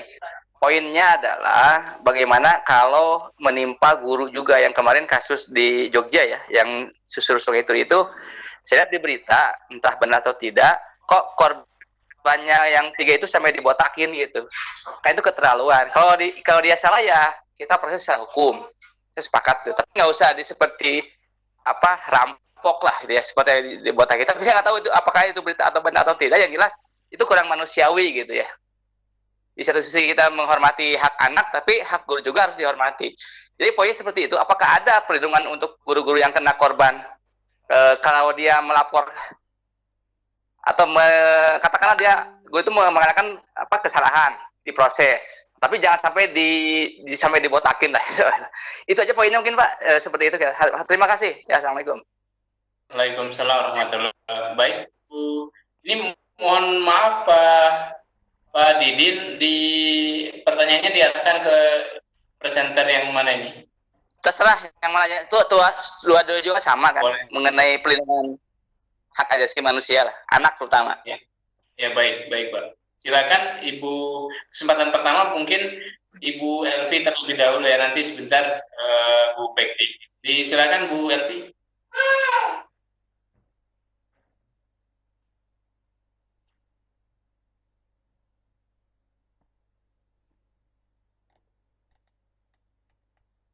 Rak itu sudah sedang diproses oleh Kapolres Sleman. dan akan ditindak. Bahkan orang dewasa pun tidak suka direndahkan martabatnya karena dia adalah manusia. Begitupun juga anak. Dan saya setuju, saya termasuk yang mendorong, termasuk saya lihat banyak sekali tulisan dari PGRI dan sebagainya yang mendorong dan pengawalan untuk supaya tidak ada perendahan martabatnya. Tetapi kelalaiannya tetap karena itu kasus pidana tetap diproses. Tapi tadi bahkan dalam hukum pun jika belum ada ketok palu maka dianggap tidak bersalah dan itu yang dipakai. Dan itulah yang sebenarnya menjadi jabaran kita untuk anak pun. Karena di sekolah seringkali misalnya anak yang baru ditengarai kira-kira salah saja sudah dihukum. Nah, ini barangkali apa yang terjadi pada orang dewasa begitu juga dirasakan oleh anak dan ini menjadi pengalaman buat kita dan saya berharap kasus di Sleman dapat diselesaikan dengan baik. Semua guru harus dilindungi, ya. Konvensi hak anak turun dari konvensi hak asasi manusia. Jadi hak asasi manusia mempunyai beberapa kovenan, salah satunya adalah konvensi hak anak. Nah, karena apa? Karena semua yang berhubungan dengan manusia. Bahkan anak pun dari kata-katanya di definisinya, anak adalah seseorang, clue-nya adalah orang. Orang itu tidak boleh direndahkan martabatnya sehingga Bapak Ibu sekalian, guru pun apalagi guru seorang manusia dewasa tidak boleh juga direndahkan martabatnya. Kelalaian ada hukum pidana yang mengawal, tetapi bagaimana perendahan martabat kita semua harus mengawal. Saya juga tidak setuju. Nah, bagaimana perlindungan guru di Indonesia? Perlindungan guru sudah ada undang-undangnya, Undang-Undang Perlindungan Guru dan Dosen. Bahkan MA pun sudah mempunyai surat penetapan surat edaran dari MA mengenai perlindungan guru. Tetapi harap dibaca di pasal berikutnya. Siapa yang dilindungi? Proses pendisiplinan seperti apa yang dibolehkan oleh guru? Di dalam pasal-pasal yang dibuat oleh MA dikatakan bahwa guru boleh mendisiplinkan anak, melakukan proses pendisiplinan anak jika diperlukan. Di pasal berikutnya dikatakan proses pendisiplinan dilakukan sesuai dengan peraturan perundang-undangan yang berlaku. Artinya apa? Jika memang mendisiplinkan anak, maka yang terkait dengan anak adalah Undang-Undang Perlindungan Anak. Maka merujuklah pada Undang-Undang Perlindungan Anak. Itu konsekuensi hukumnya dari setiap kata-kata di produk hukum. Seringkali orang membacanya hanya di pasal pertama. Oh, jadi berarti guru boleh mendisiplinkan dong? Ya, betul. Guru dilindungi? Ya. Siapa guru yang dilindungi? Jika dia menjadi korban. Siapa yang menjadi korban? Jika dia bukan pelaku, karena dia bukan anak, karena bukan anak. Satu-satunya pelaku dianggap menjadi korban hanya berlaku pada anak itu menurut hukum. Pelaku adalah korban itu menurut Undang-Undang Sistem Peradilan Pidana Anak, di mana semua pelaku yang masih berusia anak adalah korban, sehingga pendekatannya adalah pertolongan. Nah, tetapi untuk orang dewasa, pada waktu dia menjadi pelaku, maka undang-undang yang dipakai adalah undang-undang pidana atau perdata, bukan undang-undang perlindungan guru. Undang-undang perlindungan guru dipakai hanya untuk guru yang menjadi korban. Nah, itu barangkali Pak Didin, dari saya jadi tenang Pak, ada undang-undang perlindungannya, dari MA juga dalam proses pendisiplinan, tapi ingat karena itu produk hukum ada pasal yang harus dilihat dalam proses pendisiplinan, tidak bisa semena-mena semau-maunya guru, tetapi ada undang-undang lain yang terkait dengan proses pendisiplinan yang harus dilihat. Terima kasih. Ya, baik. Kesempatan selanjutnya barangkali ada tambahan dari Bu Bekti Prastiani, disilakan Bu. Ya, baik, terima kasih. Kalau saya memandangnya bahwa saya sebagai seorang fasilitator sekolah ramah anak, bahwa tadi saya sampaikan juga bahwa anak itu selalu melihat dan selalu mendengar dan kemudian dia selalu meniru. Pertanyaannya, kalau ada seorang guru kemudian itu mendapatkan perilaku yang mungkin itu tidak sesuai dengan apa yang diharapkan oleh orang dewasa khususnya guru, tentunya anak pun juga akan bisa mengambil sebuah tindakan bahwa oh boleh dong berarti saya kurang ajar sama seorang guru. Nah ini yang kemudian sangat sebenarnya harus sangat dihindari. Kalaupun itu memang menjadi sebuah SOP yang sekarang sudah sama-sama menjalankan tupoksinya masing-masing, janganlah kemudian itu menjadi sebuah hal yang viral, janganlah itu kemudian menjadi hal yang patut ditonton oleh anak-anak kita. Karena semua anak adalah anak kita, sehingga kemudian apa yang dilihat oleh anak jangan sampai kemudian itu bisa ditiru oleh anak. Mungkin itu saja yang bisa saya tambahkan Pak sebagai fasilitator sekolah ramah anak.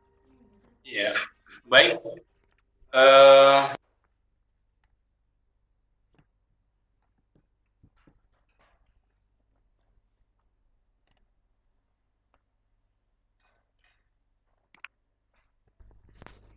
Audionya Pak Bahar lagi mute.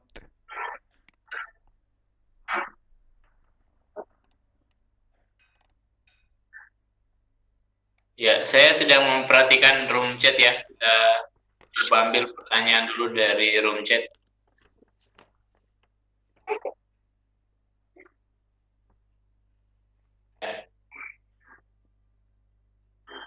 Ini ada pertanyaan di room chat menyoal penegakan disiplin sekolah ramah anak.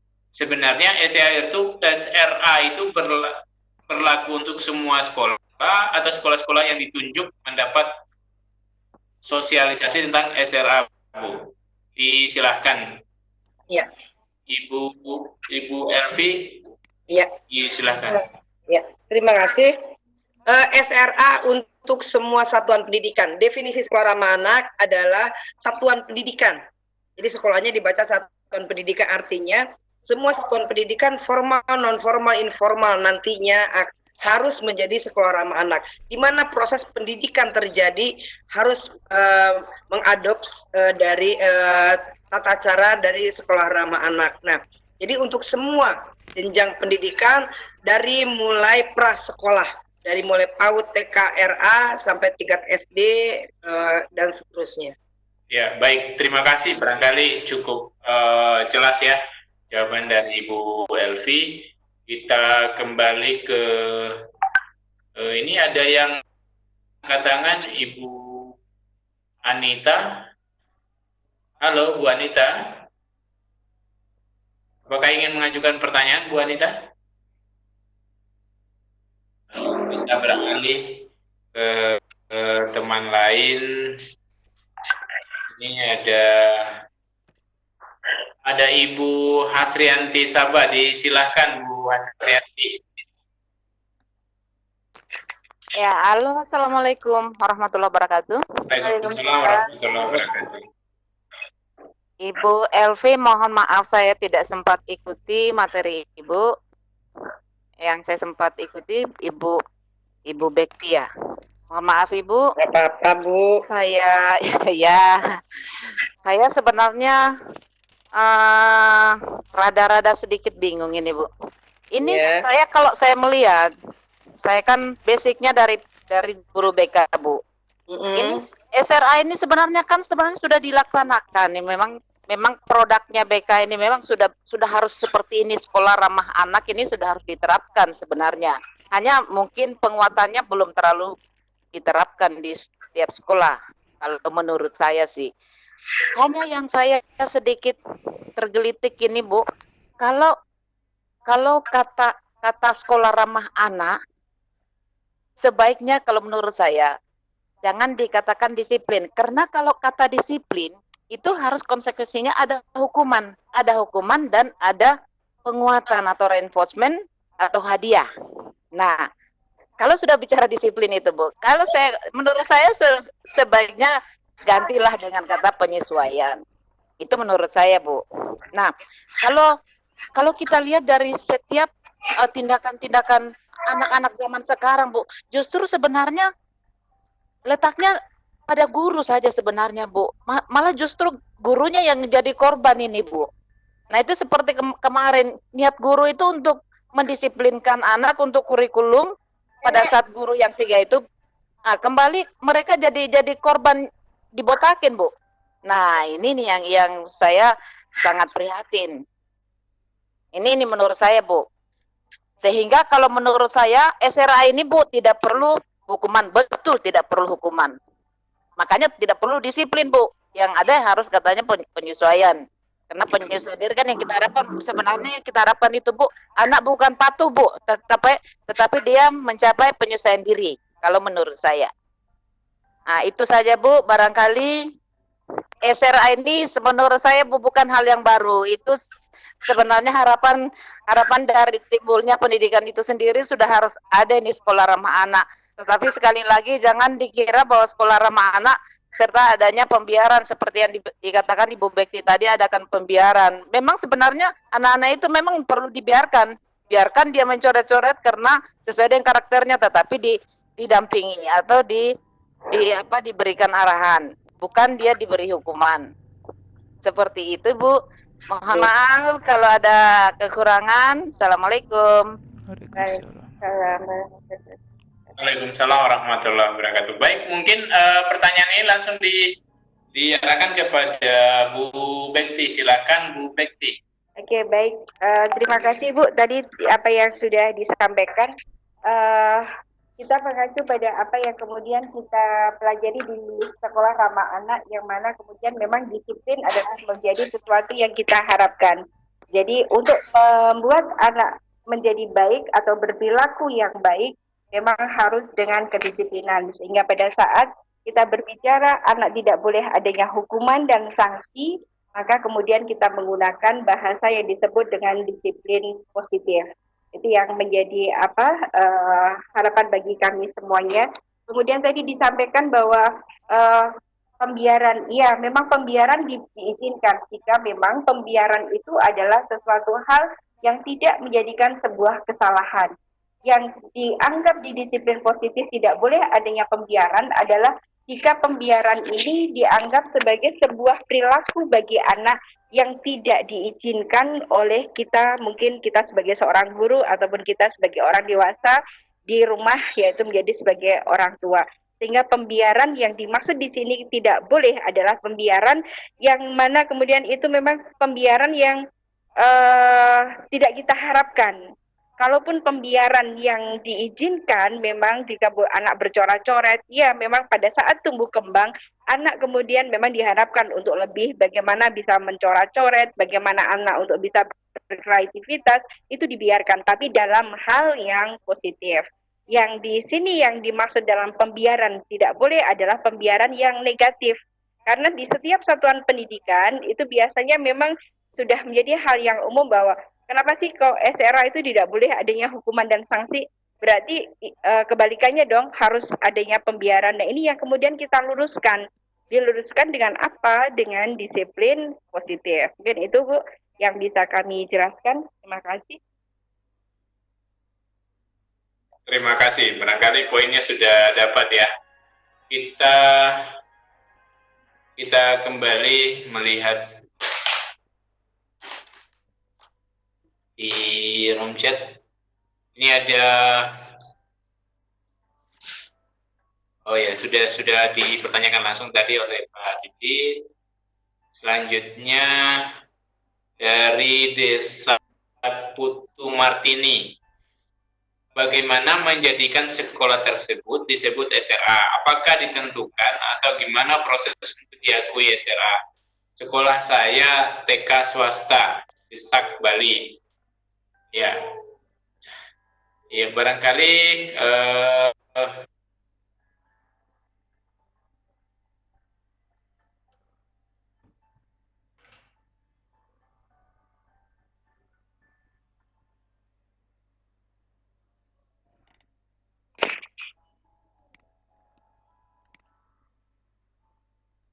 Halo. Halo.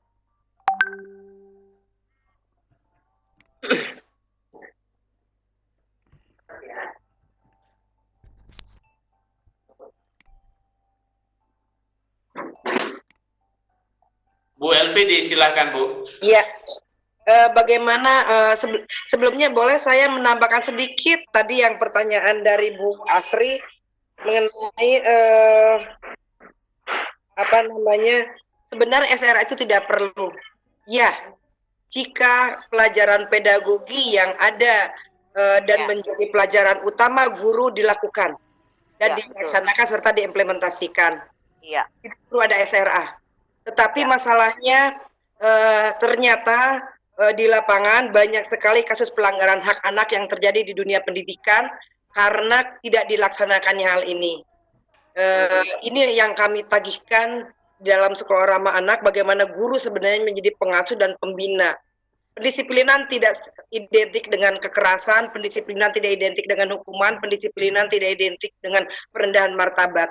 Sehingga kami mengatakan pendisiplinan di sekolah ramah anak harus positif. Coba positif, karena di sekolah ramah anak semua harus berupaya untuk berpikir positif dan memberikan kepercayaan bahwa anak mampu disiplin tanpa harus mendapatkan punishment, mampu disiplin tanpa harus mendapatkan pukulan, mampu disiplin tanpa harus direndahkan martabatnya, dipermalukan di depan teman-temannya. Bahkan di sekolah ramah anak, mohon maaf Ibu guru BK, Bu Asri sebagai guru BK, kami meminta sekolah ramah anak yang baru mulai, jika memang selama ini anak dipanggil ke guru BK jika ada masalah, hasil kajian cepat kami, banyak anak merasa direndahkan martabatnya pada waktu mereka berjalan menuju ruang guru BK, mereka sudah mendapat stigma. Karena terbiasa bahwa yang dipanggil guru BK adalah anak bermasalah. Sehingga pada waktu mereka berjalan saja, mereka sudah mendapat stigma di situ. Sehingga pada waktu proses ada satuan pendidikan ingin menjadi sekolah ramah anak, maka guru BK lah yang harus mendekati anak. Prosesnya seperti itu, supaya anak tidak dipermalukan. Nah, itu menambahkan saja dari Ibu Bekti. Terus bagaimana yang untuk pertanyaan berikutnya, bagaimana supaya untuk Bu Desak dari Bali mengenai menjadi sekolah ramah anak.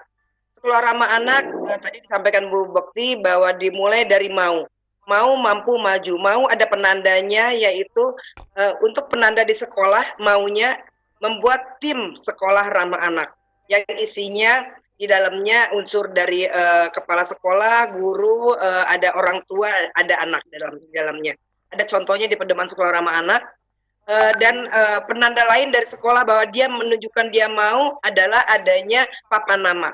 Itu adalah komitmen dari sekolah menunjukkan sekolah saya mau jadi sekolah ramah anak. Oke. Sekolah ramah anak adalah indikator dari kabupaten kota layak anak. Maka Pemda sebagai pengawal kabupaten kota layak anak harus menunjukkan komitmennya untuk sekolah ramah anak. Apa penunjukan komitmennya? Semua sekolah atau satuan pendidikan yang mau harus di-SK-kan oleh Pemda. SK itulah yang disampaikan kepada kami dan menjadi data kami, sehingga misalnya sekarang udah 41.000 sekian, itu udah berdasarkan SK yang dari Pemda. Untuk menunjukkan apa, mengapa harus Pemda, siapa Pemda, bisa dimulai dari kepala daerah, dinas pendidikan atau Kementerian Agama, jika memang ada di bawah Kementerian Agama atau di bawah dinas pendidikan, atau bahkan disatukan misalnya di dinas PPPA sebagai pengampu untuk pemenuhan hak anak. Nah, apalagi yang menjadi komitmen penanda mau dari Pemda, yaitu deklarasi. Dideklarasikan, dipimpin oleh pemerintah daerah. Jadi semua satuan pendidikan yang mau dideklarasikan. Nah, Ibu, ada dua cara proses mau. Ada yang ditawarkan oleh pemerintah daerah, ada sosialisasi ditawarkan, mau daftar, semua di-SK-kan. Tetapi banyak sekali yang maunya dari diri sendiri, yaitu proses dari internal sekolah sendiri. Apa yang dilakukan jika itu terjadi? Maka tolong hubungi Dinas Pemberdayaan Perempuan Perlindungan Anak, sampaikan, Bu atau Bapak, saya mau jadi SRA.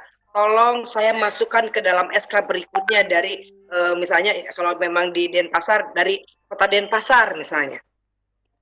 Supaya tadi terkawal oleh Pemda. Itu adalah penanda mau. Penanda mau dari sekolah dan penanda mau dari Pemda. Setelah mau, harus diapakan? Saya mau menjadi sekolah ramah anak, tapi saya harus apa yang harus saya lakukan? Maka untuk menjawab apa yang harus saya lakukan, maka pemerintah daerah harus memberikan pengawalan kepada semua satuan pendidikan yang mau tadi dengan cara pelatihan, pendampingan, BIMTEK dan sebagainya dengan dibantu oleh fasilitator yang ada di daerah tersebut. Dan juga kami dari Kementerian Pemberdayaan Perempuan bisa membantu. Proses pemampuan menjadi sangat penting karena mau tidak boleh berhenti dan harus dimampukan. Karena SRA mempunyai 6 komponen yang harus dipenuhi dan dikawal oleh pemerintah daerah. Sehingga ada komponen-komponen, misalnya komponen kedua yang memang harus dari kewajiban oleh pemerintah daerah, pelatihan minimal 2 SDM setiap sekolah ramah anak yang di-SK-kan oleh Pemda, terlatih konvensi hak anak. Terlatih sekolah ramah anak dan konvensi hak anak supaya apa? Supaya cara berpikirnya berperspektif hak anak. Dalam sekolah ramah anak yang dibangun dahulu, yang diperbaiki dahulu adalah mindset orang dewasanya. Dan inilah mengapa di sekolah ramah anak disebut hijrah hati, karena tadi mengubah mindset. Bu, di tatip kami memang sudah seperti itu. Di tatip kami ada pelanggaran ringan, sedang, berat, dan semua ada sanksinya. Di sekolah ramah anak, tatip itulah yang diperbaiki, Bapak Ibu sekalian. Itulah salah satu poin yang paling penting dalam sekolah ramah anak dalam kaitannya dengan proses pendisiplinan, karena menghilangkan hukuman digantikan menjadi proses pembinaan, sehingga tatip harus diperbaiki. Tidak lagi mengandung pelanggaran anak, tidak lagi mengandung hukuman, tetapi mengandung pembinaan. Banyak sekali contoh tatip yang sudah diperbaiki menjadi unsur-unsur pembinaan, ada di lampiran di pedoman juga. Itu proses pemampuan. Proses pemampuan dikawal oleh Pemda dan Fasnas. Nah, setelah itu proses pemampuan bisa setahun, 2 tahun, 3 bulan, dan sebagainya. Proses pemampuan juga dilakukan oleh dinas-dinas yang mempunyai program berbasis sekolah yang digerakkan oleh gugus tugas KLA klaster 4. Jadi misalnya pada waktu gugus tugas KLA klaster 4 rapat dengan anggota gugus tugasnya, maka disampaikan kepada BPBD, karena isi dari gugus tugas klaster 4 KLA, ada BPBD, ada Dinas Pendidikan, ada Kemenak, ada ada Dinas Kesehatan, semua yang dinas mempunyai program berbasis sekolah. Silakan masukkan juga dunia usaha dan sebagainya. Maka mereka bisa membantu untuk proses pemampuan. Jika istilah kami modalnya sudah besar, itu banyak sudah punya program berbasis sekolah, maka biasanya lebih pada penekanan proses pendisiplinannya. Proses bagaimana mengubah mindset pendekatan kepada anak-anak. Nah, setelah itu maju adalah satuan pendidikan yang sudah mendapat proses pemampuan tadi, dan pada waktu proses evaluasi oleh Pemda dianggap sudah memenuhi 6 komponen sesuai instrumen evaluasi. Ada instrumennya, sesuai instrumen evaluasi, dan dianggap sudah mampu mengimbaskan kepada satuan pendidikan lain, seperti sekolahnya Bu Bekti. Sudah mendapat proses pemampuan dan sudah mampu mengimbaskan. Nah, itulah maju yang satuan pendidikan SRA yang sudah maju, yang dimulai dari mampu atau keinginan dari entah itu dari Pemda menawarkan atau keinginan dari sekolah, tetapi unsur utama dari SRA adalah sekolah itu harus mau dulu, mau tidak berubah, itu dulu. Kalau yang mau hanya 2 guru, mulai dari 2 guru tadi dengan kelas ramah anak.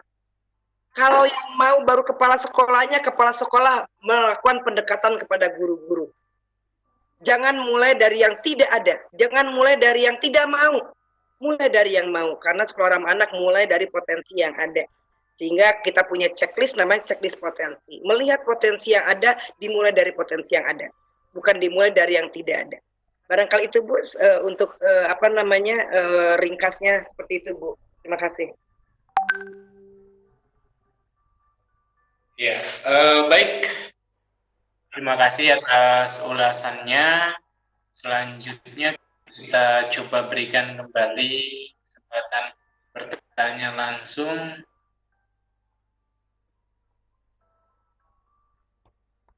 Ada Pak Baharudin ya, Pak Baharudin. Ini sama dengan saya namanya ini. Disilakan Pak Baharudin. Baik. Assalamualaikum warahmatullahi wabarakatuh. Waalaikumsalam warahmatullahi wabarakatuh. Apa kabar Pak Bar? Baik-baik aja Bu, alhamdulillah. Ini sama nama saya dengan ini. Saya mau ini ke Ibu Betty. Tadi ada dengan Ibu Betty ya. Siapa yang tadi? Pemateri kedua. Ya. Ya. Jadi ada penjelasan tadi itu di slide-nya ketika anak melakukan kesalahan berulang-ulang. Nah, dipanggil orang tua dan sebagainya dan tidak boleh ada hukuman. Saya ini kebetulan di madrasah.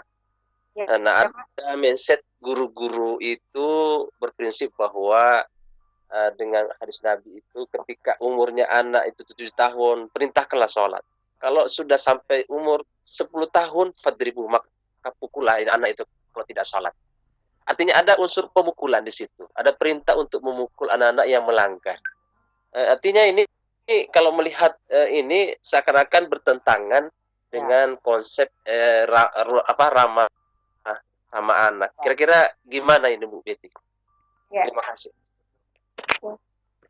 Bisa langsung dijawab Pak? Ya, silakan. Ya, baik, terima kasih. Iya Pak, memang benar di ajaran kita ada sebuah ilmu bahwa jika anak itu diingatkan 7 tahun, kemudian diingatkan lagi pada usia 10 tahun. Betul. Dan tidak, itu kan ada dipukul. Kemudian, apakah kita mengkaji lebih banyak, lebih luas dari apa yang kita pelajari itu? Di saat 7 sampai 10 tahun, ada rentannya berapa tahun? Kan 3 tahun. Nah, di saat itu, Nabi mengingatkan setiap kali sholat. Artinya, 1 hari diingatkan 5 kali. Ya, kemudian berapa kalikah mengingatkannya? Berapa kalikah menyadarkannya? Kalau kita kalikan 3 tahun berarti 5 kali 3 kali 365. Ada 5.000 sekian kali kita mengingatkan. Sehingga kemudian muncullah boleh dipukul. Nah, sebelum kita mengarah kepada boleh dipukul, pertanyaannya, apakah kita sudah berulang kali juga untuk menyadarkan kepada anak-anak kita? Apakah kita sudah membina berulang kalikah kepada anak-anak kita? Itu Pak. Terus kemudian yang boleh dipukul adalah yang mana? Kan gitu. Apakah mukulnya dengan keras? Juga tidak. Ya kan? Jadi memang kajian ini benar-benar harus lebih dalam lagi. Di saat kita menggunakan ini sebuah pernyataan berarti anak boleh dipukul. Ini sangat kemudian benar-benar harus dikaji lagi. Gitu ya Pak ya. Jadi sebenarnya memang di sekolah ramah anak, apapun itu kemudian yang diberlakukan kepada anak, tidak boleh adanya kekerasan baik secara verbal maupun kekerasan secara fisik. Bahkan kalau secara verbal dinyatakan. Halo? Halo, ya. Ya. Bahkan kalau misalkan kita mengkaji secara verbal pun, janganlah kamu berkata jika kemudian perkataanmu itu lebih tajam dan bisa menyakiti saudaramu. Jadi itu hanya kekerasan verbal saja bisa dinyatakan bahwa itu tidak diizinkan. Sehingga memang di konsep sekolah ramah anak ini adalah benar-benar konsep yang sangat mendasar sekali bagaimana kita sebagai seorang manusia bisa saling menghormati dan cinta terhadap semua ciptaan Allah, gitu Pak ya. Terima kasih. Mungkin Bu Elvi bisa menambahkan Bu.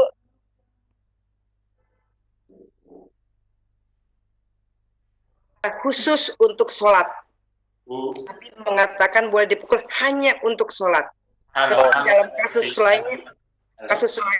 Dalam kasus lain, bahkan pada waktu Nabi dipipisi oleh cucunya dan direnggut secara kasar, Nabi sangat marah karena dianggap renggutan itu melukai bayi tersebut dan akan membantu kepribadiannya menjadi terganggu nantinya. Bahkan Nabi sudah seperti itu. Nah, artinya Pak, kita harus menempatkan pada waktu 7 7 tahun di pertama kali dipukul dengan cara yang tidak menyakitkan, hanya mengingatkan, ingatkan kata Nabi, ingatkan. Bukan dipukul dengan cara nafsu, tetapi dengan cara diingatkan, dengan tata cara tersendiri yang tidak menyakitkan, di tempat yang tidak menyakitkan. Tadi yang hitungannya kalau Bu Bekti hanya menghitung 3 tahun dari 7 ke 10. Kalau saya menghitung, diajarkan dari mulai awal 7 tahun itu. Kali 7, Pak. 5 kali 7 kali 365. Nah, setelah diajarkan sekian ribu, baru diingatkan. Diajarkan sekian ribu lagi, baru diingatkan. Itu Nabi kita mengajarkan seperti itu. Jadi, saya pikir kita mengadopsi jangan hanya diambil satu katanya atau kalimatnya, tetapi kita harus melihat secara keseluruhan dan apa yang dilakukan oleh Nabi, karena Nabi ya kita harus tidak hanya kata-katanya tetapi juga perilakunya yang harus diikuti. Terima kasih. Itu tambahan dari saya. Ya, baik. Terima kasih Ibu Bekti dan Bu Elvi sudah memberikan penjelasan dari Ya, terima kasih Pak Barudin. Ya, saya sudah paham. Selanjutnya kami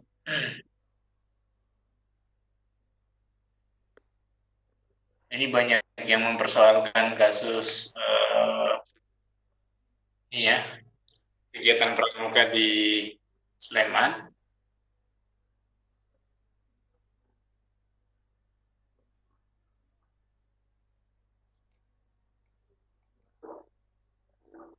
Ini ada beberapa poin pertanyaan, tapi sudah masuk.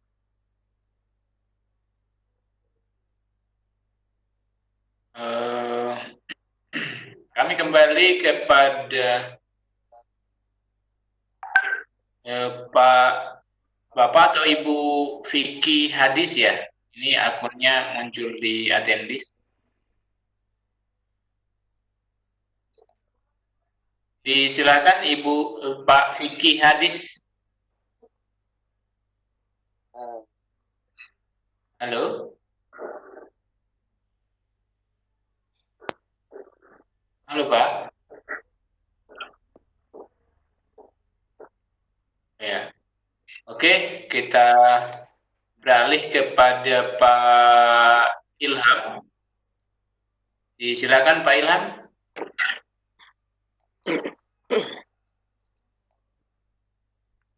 Halo Pak Ilham. Assalamualaikum Pak Muhammad. Ya, Waalaikumsalam.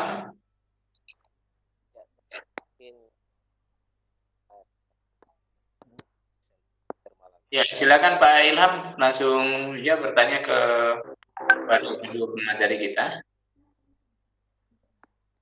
Yang pertama, kita mau melaksanakan SRA itu, apakah harus ada pedoman paten? Halo. Ya, suaranya kurang jelas Pak Ilham, bisa dibantu mikrofonnya lebih dekat lagi. Ya. Tidur aja. Iya. Halo. Halo. Ya. Ya, halo Pak. Ini udah jelas. Ya. Oke, yang pertanyaan mungkin saya singkat saja, Bu. Pak Bar. Yang pertama, ketika kita mau melaksanakan SRA di sekolah atau di madrasah, apakah harus menggunakan petunjuk yang secara nasional? Itu yang pertama. Yang kedua, bahwa di tempat saya bertugas itu, Bu, sudah beberapa guru untuk menangani siswa ini. Sebenarnya siswa ini bisa dikata bahwa apakah dia nakal atau bandel, tapi saya mengatakan bahwa siswa ini super aktif. Hanya super aktifnya itu dibawa pada perbuatan yang negatif, misalkan menendang, memukul temannya, dan sebagainya. Nah, saya mengambil tindakan. Saya bukan persoalan memukul dan mengerasi, tetapi saya hanya memberikan pencerahan, menasihati. Dan ada satu yang saya ambil tindakan, setiap hari itu anak tersebut harus melapor kepada saya apa yang sudah dia lakukan dalam proses pembelajaran itu. Mungkin itu saja Bu yang minta pencerahan dari kedua presenter malam ini. Silakan Bu. Assalamualaikum. Ya. Mungkin langsung kepada Bu Elvi, disilakan. Untuk pedoman SRA Pak, ada Pak.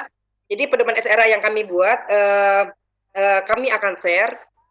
Nanti jangan kaget, tadinya itu memang akan menjadi peraturan menteri sendiri, tetapi di perjalanan ini akan menjadi lampiran dari peraturan menteri tentang kabupaten kota layak anak. Nah, di pedoman SRA yang nanti akan kami share, sebenarnya di Pak Bagus juga sudah punya, di para Fasna sudah punya. Ada lampiran, isinya lampiran banyak sekali. Ada instrumen untuk evaluasi, instrumen untuk untuk juknis sekolah ramah anaknya. Ada contoh-contoh bagaimana kuesioner dan sebagainya, termasuk papan nama, terus penanganan pendahuluan dan sebagainya. Jadi itu sudah lengkap semua. Tatib yang tadi sudah tidak mengandung lagi hukuman, yang sudah mengandung disiplin positif. Tata tertibnya juga sudah ada contohnya. Ada SK sekolahnya seperti apa, itu lengkap semua. Apakah harus berpedoman kepada sekolah ramah anak tingkat nasional? Iya. Karena ini indikator kabupaten kota layak anak yang diatur secara nasional, tapi dilaksanakan oleh daerah. Jadi supaya apa yang Bapak lakukan di sekolah Bapak nanti menjadi kontribusi untuk kabupaten kota Bapak. Sehingga standar yang dipakai oleh sekolah Bapak sama dengan standar yang dipakai oleh penilaian tingkat nasional untuk seluruh SRA di seluruh Indonesia. Jadi itu Pak yang nasional. Bagaimana dengan siswa yang super aktif? Bapak Ibu sekalian, istilah kami ada, nanti barangkali Bu Bakti menambahkan, ada anak yang 4L. Lu lagi yang bikin masalah. Biasanya anak 4L ini kurang dari 5 di satu, kurang dari 10 lah kalau misalnya ribuan anaknya di satu sekolah. Anak 4L ini bisa dilihat dari, ada di paparan Bu Bakti, bisa dilihat dari dua sisi. Anak yang hanya mereka melakukan aktivitas nakal, bandel dan sebagainya, ternyata hanya perlu perhatian. Yang setelah berkomunikasi, mendalami, ternyata anak ini hanya perlu perhatian karena di rumah tidak pernah mendapat perhatian. Maka yang dilakukan oleh sekolah adalah memberi perhatian, karena anak itu perlu perhatian. Dia tidak tahu bagaimana namanya anak, tidak tahu bagaimana cara mendapat perhatian. Yang dia tahu akan diperhatikan oleh guru pada waktu berprestasi, diperhatikan. Tetapi anak ini tidak punya prestasi, sehingga yang dia lakukan adalah melakukan yang menurut dia pasti kalau saya mukul teman langsung diperhatikan. Kamu kenapa? Oh, jadi mata guru langsung melihat anak tersebut. Ini contoh-contoh anak yang perlu perhatian. Maka biasanya saya mengambil pengalaman banyak fasilitator sekolah ramah anak. Mereka memberikan tanggung jawab, entah jadi danton kalau di Pak Bagus, jadi danton di kelasnya, jadi ketua panitia pensi dan sebagainya. Pada waktu diperhatikan dan diberi tanggung jawab, semua yang kasus yang pernah saya informasikan dari para fasilitator, anak itu berubah 180 derajat. Itu untuk 4L yang tahap pertama. 4L yang tahap kedua adalah yang tipe kedua, ternyata dia sebenarnya adalah korban. Di dalam perlindungan khusus yang tadi saya sampaikan, salah satu kelompok yang diberi perlindungan khusus adalah mereka yang masuk ke dalam anak berkebutuhan khusus. Siapa mereka? Terlalu pintar anak berkebutuhan khusus. Terlalu bodoh IQ-nya dalam artian anak berkebutuhan khusus. Termasuk mereka yang anak berhadapan dengan hukum misalnya. Artinya apa? Kalau kata Bapak, ini siswa super aktif. Artinya bahwa anak tersebut masuk dalam kelompok perlindungan khusus. Jika memang internal sekolah bisa menangani anak yang mempunyai kebutuhan perlindungan khusus ini, maka silahkan. asal ditangani dengan cara yang benar. Asal ditangani dengan cara yang benar. Tetapi jika penanganannya salah, maka anak berkebutuhan khusus ini akan bertambah menjadi korban. Istilah kami adalah reviktimisasi. Bagaimana caranya untuk menangani anak yang memerlukan perlindungan khusus? Yaitu dengan lembaga layanan khusus. SDM-nya harus khusus. Lembaga layanannya harus khusus. Ilmunya harus khusus. Maka orang yang punya ilmu khusus inilah yang bisa menangani supaya tidak salah penanganan. Banyak kasus setelah saya pelatihan sekolah ramah anak yang ternyata anak hiperaktif terus dikeluarkan dari sekolah karena salah penanganan, karena salah persepsi. Anak ini nakal, bandel, tidak mau nurut, sehingga dikeluarkan. Senang mengganggu teman, temannya terganggu, orang tua terus banyak yang protes karena anaknya diganggu. Nah, karena salah penanganan, karena ilmunya tidak dipunyai oleh guru yang memang ilmunya hanya untuk anak yang bukan berkebutuhan khusus. Nah, inilah tipe 4L kedua yang saya berharap jangan sampai salah penanganan. Jadi silahkan dicoba apakah bisa memang ditangani dengan seperti Bapak. Kalau tidak, tolong berjejaring. Anak tipe 4L kedua harus berjejaring dengan lembaga layanan khusus. Siapa? P2T, P2A, Puspaga, unit perlindungan perempuan dan anak dan sebagainya, psikolog anak dan sebagainya. Jadi barangkali masukan untuk Bapak jika memang ternyata anak ini masih belum terlalu cocok dengan penanganan yang dilakukan, saya mohon untuk meminta pertolongan dari misalnya Puspaga atau dari P2T P2A. Karena kaitannya anak ini sudah masuk ke dalam kelompok perlindungan khusus. Bu Bekti silakan untuk menambahkan.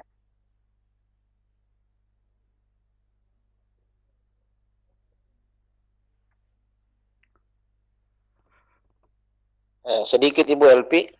Ya. Apa yang Ibu sampaikan tadi memang sudah ada gambaran, karena jauh sebelum itu ada juga salah seorang siswa kasusnya seperti anak sekarang yang saya tangani.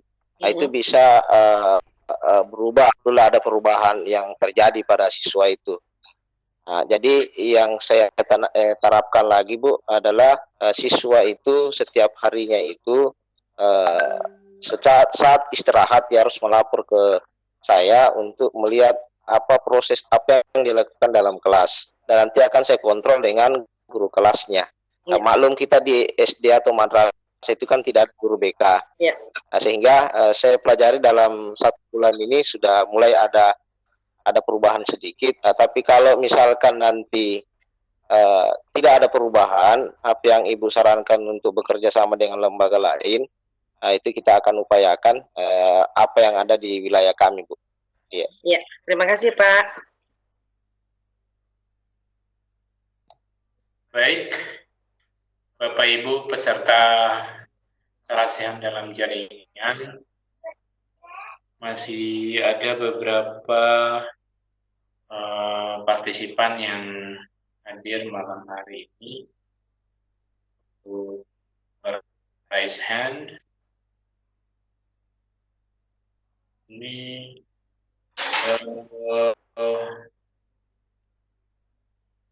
selanjutnya kami berikan kesempatan kepada Bapak Muhammad Rahmat. Silakan Pak Muhammad Rahmat. Ya, terima kasih. Assalamualaikum warahmatullahi wabarakatuh. Waalaikumsalam warahmatullahi wabarakatuh. Terima kasih Pak Bahar atas kesempatannya. Terima kasih. Ya, Bu Elpi dan Bu Bekti, saya akan bercerita pengalaman. Coba nanti direspon ini ya. Terkait dengan anak lambat, Bu. Kalau saya di sekolah gitu, kalau misalnya ada anak terlambat, ya memang saya ini bukan saya suruh, tapi saya ajak gitu loh, Bu. Saya ajak memungut sampah itu jelas, karena memang sampah tuh sering jadi masalah di sekolah kami. Jadi saya minta tolong, saya bilang, ayo bantu Pak Rahmat yuk, kita pungut sampah yuk. Jadi saya bawa bawa tempat sampah yang ada rodanya itu, kita pungut sama-sama dan seterusnya. Tapi itu kan kita kan masuknya 7.15 ya, Bu. Terlambatnya mungkin hanya 15 menit aja kami mengerjakan itu, mengumpul sampah. Kemudian karena saya wakil kesiswaan, kemudian saya melalui WA guru, saya sampaikan kepada guru-guru bahwa tolong anak-anak yang terlambat ini dimasukkan saja karena 15 menit saja. Kemudian kalau misalnya ada bahan-bahan pelajaran yang tertinggal ya diikutkan saja gitu, disusulkan atau gimana caranya lah. Nah, yang saya lakukan ini, Bu, sebelumnya jauh-jauh hari sebelumnya waktu saya masih tenaga honorer juga begitu. Kalau saya dapat tugas piket selalu begitu tuh. Bilang, ayo bantu Pak Rahmat kita mengut sampah. Jadi ya mengut sampah 15 menit mengut sampah gitu. Nah, karena di pikiran saya bahwa saya tidak menghukum mereka, tetapi mengajak mereka kerjasama, yuk bantu Pak Rahmat gitu memungut sampah. Jadi tidak ada saya menghilangkan bahwa kamu ini saya hukum gitu, Bu. Nah, coba Bu LP dan Bu Bekti dikomentari bener apa enggak nih? Terima kasih. Terima kasih Pak. Ini yang kami sebut sebagai salah satu dampak dari membuat anak salah berlogika. Jadi memungut sampahnya bagus Pak untuk mengajarkan anak kebersihan. Ada yang bahkan disuruh menghafalkan 5 ayat. Kalau 3 ayat baru apa 3 ayat, tambah lagi 2 ayat lagi harus dihafalkan di musola dan sebagainya. Menghafalkan ayatnya bagus, tetapi membuat anak salah berlogika pada waktu itu dilakukan pada waktu anak mempunyai anak akan melogikan di bawah sadarnya bahwa dia memungut sampah sebagai hukuman, itu di bawah sadarnya Pak, sebagai hukuman karena dia telat. Lain halnya kalau pulang sekolah, nanti siapa yang membantu Pak Rahmat? Pulang sekolah kita 15 menit mengut sampah yuk. Misalnya, itu lain halnya Pak. Tapi pada waktu itu dikaitkan dengan kesalahan anak, maka anak akan membuat anak salah berlogika.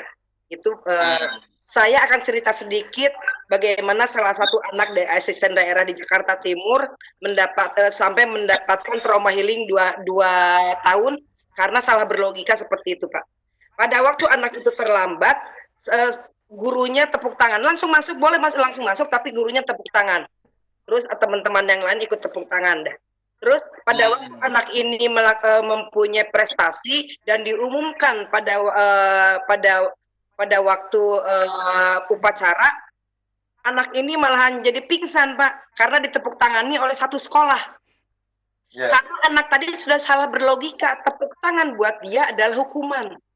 Pada waktu karena tepuk tangan didapatkan pada waktu dia telat. Itu Pak. Itu yang membedakan logika kita dengan logika anak. Itu yang saya sebut salah satu dampak dari yang kita sebut bahkan untuk hal yang kita anggap bukan hukuman pun di bawah sadar anak pada waktu itu tidak berkaitan dengan kesalahannya, tapi dilakukan pada waktu dia salah, itu membuat anak salah berlogika. Jadi bagaimana kalau anak telat? 99,9% kasus yang mengesalkan guru hasil penelitian saya adalah anak telat.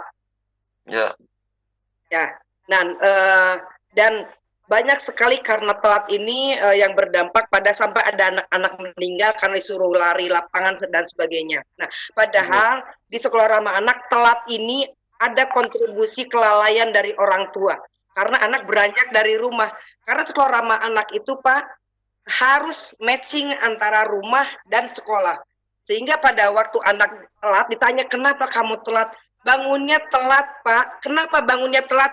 Tadi malam tidurnya malam Pak. Kenapa tidurnya malam? Tadi malam nonton sepak bola Pak. Dengan siapa? Dengan ayah. Oke, kalau begitu kamu masuk kelas, saya telepon ayah kamu. Itu Pak, di sekolah ramah anak. Pak, mohon maaf Pak, tadi anak Bapak telat gara-gara Bapak ngajak nonton sampai jam 2 malam. Karena ada kontribusi orang tua yang membuat anak telat. Bu, Bapak, anak saya susah dibangunin, udah saya bangunin, nggak mau bangun-bangun, jadi telat. Tanggung jawab orang tua dong, ngebangunin anak. Gimana cara diajarnya? Silakan, itu tugas orang tua, bukan tugas guru, membangunkan anak. Itu tanggung jawab orang tua. Itu yang khusus untuk anak telat ditagihkan kepada orang tua, bukan ditagihkan kepada anak. Terima kasih. Oh iya, oke. Terima kasih, Pak Bahar, cukup. Assalamualaikum warahmatullahi wabarakatuh. Waalaikumsalam warahmatullahi wabarakatuh.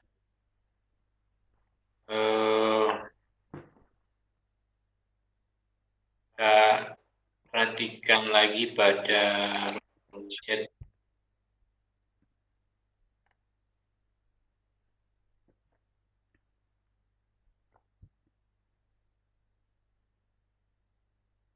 Ini ada pertanyaan, jika anak gagal asuh. Nah, ini agak belum bisa didefinisikan ya. Jika mudah-mudahan bisa dapat penjelasan dari dua presenter malam hari ini. Jika anak gagal asuh baik di rumah maupun di sekolah, alternatif asuhnya masuk klaster mana? Yang bahas klaster-klaster kayaknya tadi Ibu Elvi ya. Iya. Kemudian ada pertanyaan, mohon izin bertanya, apakah ada hotline service jika ada kasus yang tidak bisa tertangani di sekolah?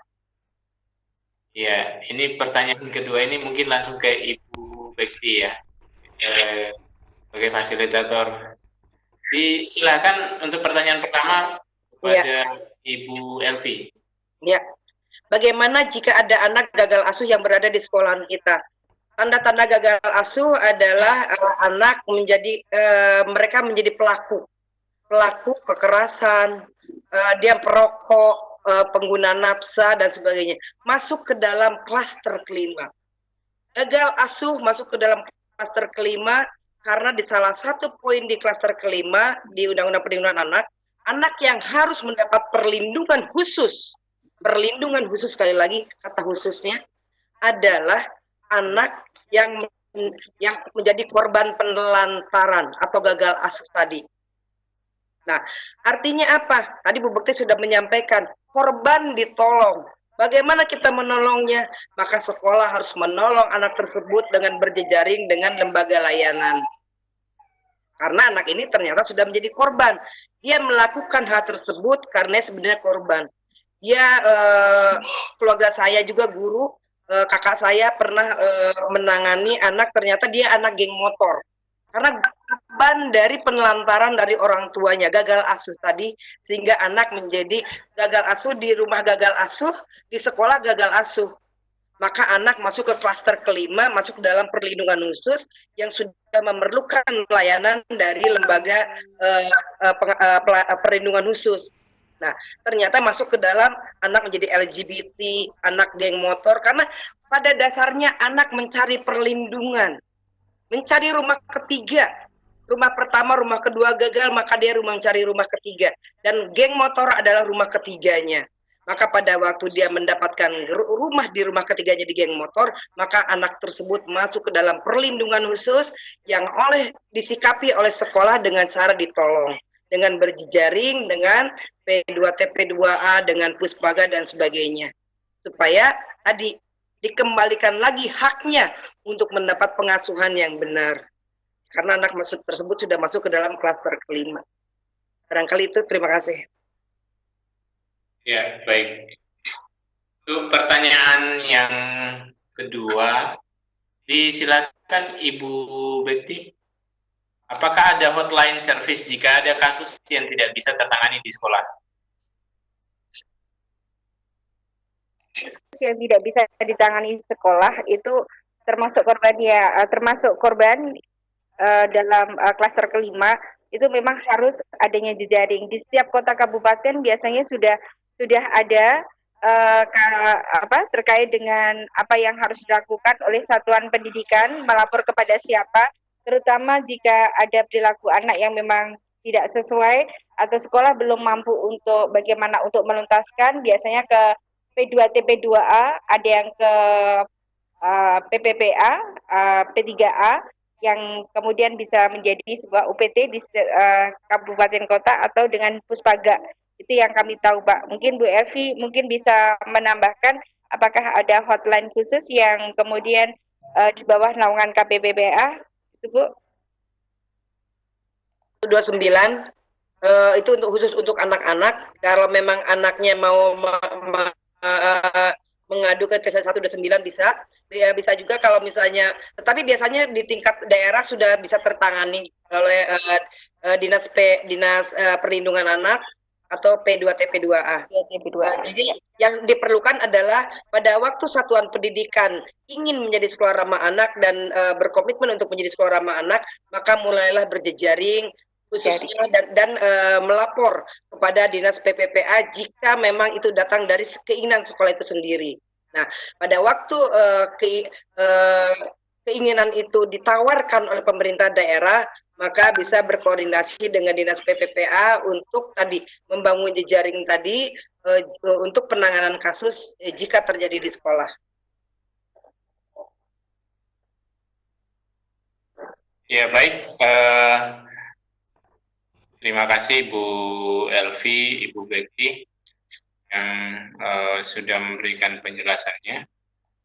Di sini masih ada beberapa penanya, barangkali terkait dengan waktu, karena ini sudah pukul 22:48 waktu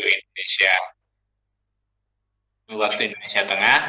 Kami masih memberikan satu kesempatan kepada Bapak Yusmin Muin untuk bertanya langsung kepada kedua presenter kita malam hari ini. Silakan Pak Yusmin. Ya, makasih Kak Bahar. Ini saya langsung saja Bu, supaya lebih hemat waktunya. Yang pertama, apa bedanya antara istilah sekolah ramah anak dan dengan ini sekolah layak anak. Kemudian yang kedua, bagaimana jika keadaan pembinaan di sekolah atau satuan pendidikan itu dalam menangani anak yang bermasalah dan sekolah menilai bahwa mereka tidak mampu menangani anak yang bermasalah tersebut, sehingga solusinya adalah mengembalikan ke orang tua.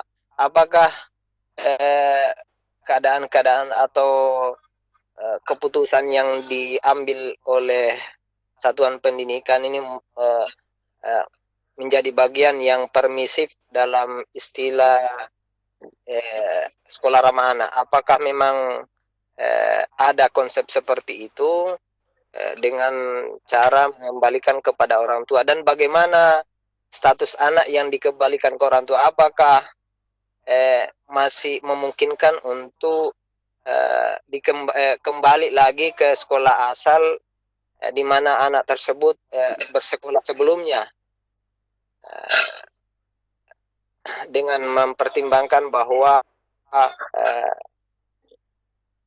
sekolah merupakan bagian yang mengadopsi atau menerapkan sekolah ramah anak atau layak anak. Saya kira itu pertanyaan saya untuk kedua Ibu pemateri. Terima kasih.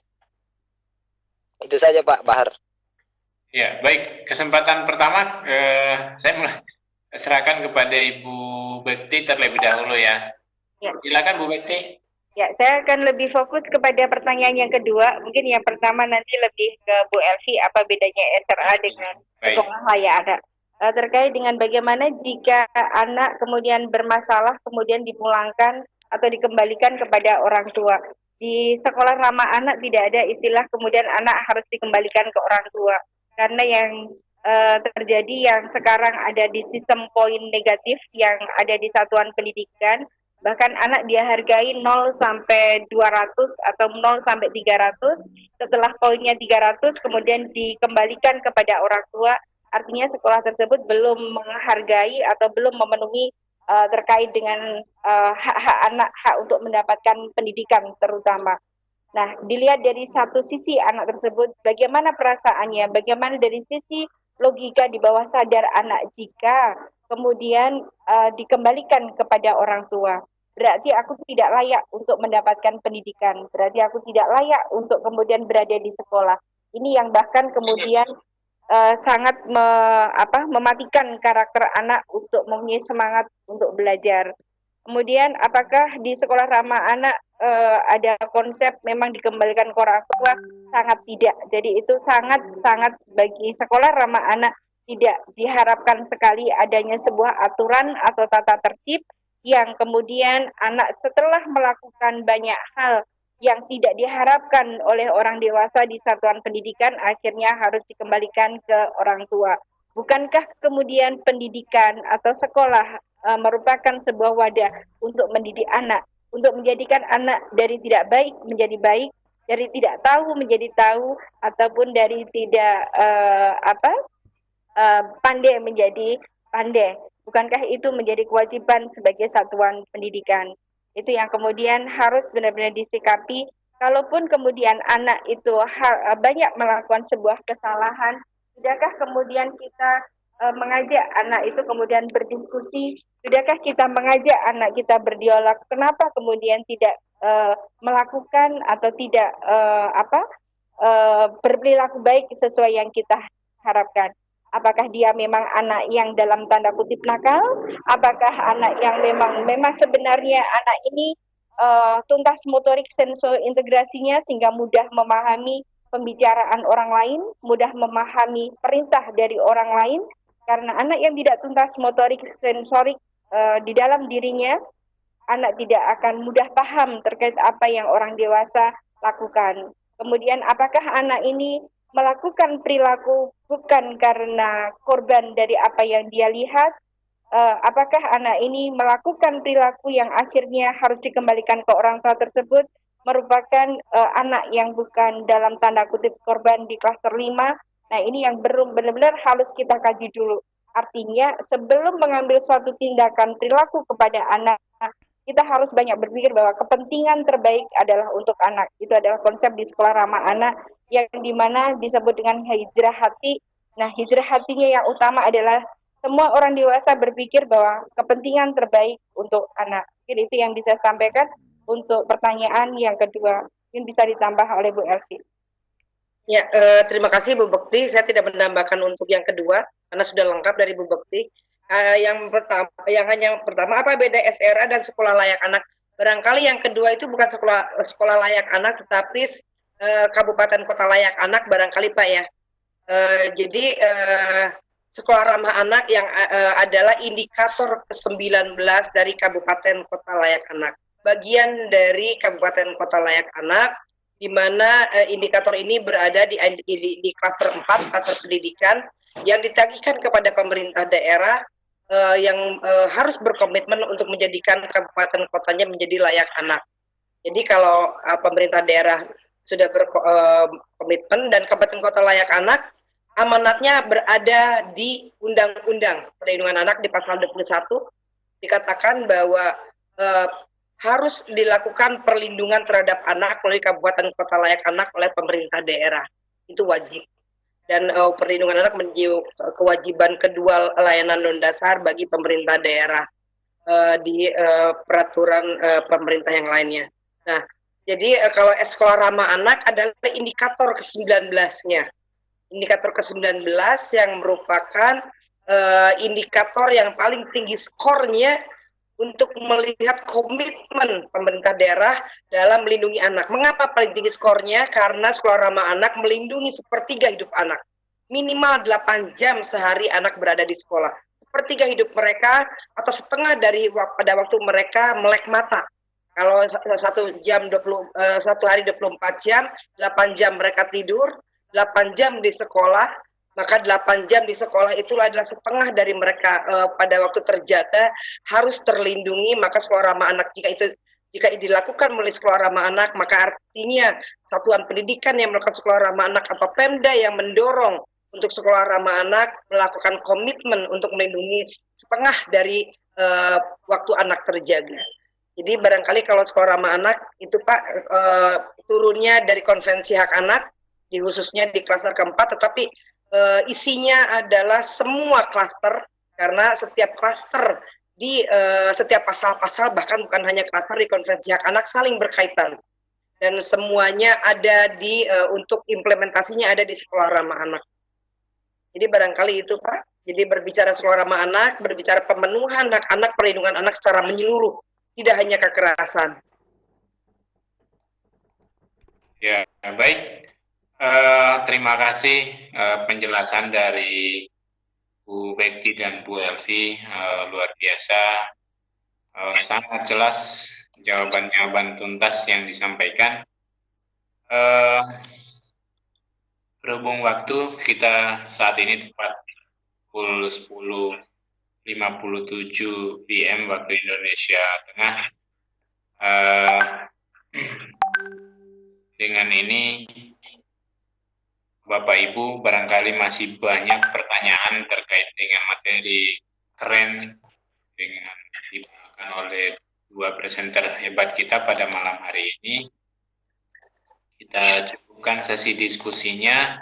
Sebelum kita tutup video conference kita malam hari ini, mengingat waktu sudah cukup larut malam, barangkali ada closing speech dari atau semacam simpulan dari materi kita pada malam hari ini. Kesempatan pertama saya persilakan Ibu Elvi. Silakan, Bu Elvi. Terima kasih Pak Bahar yang sudah memandu acara ini.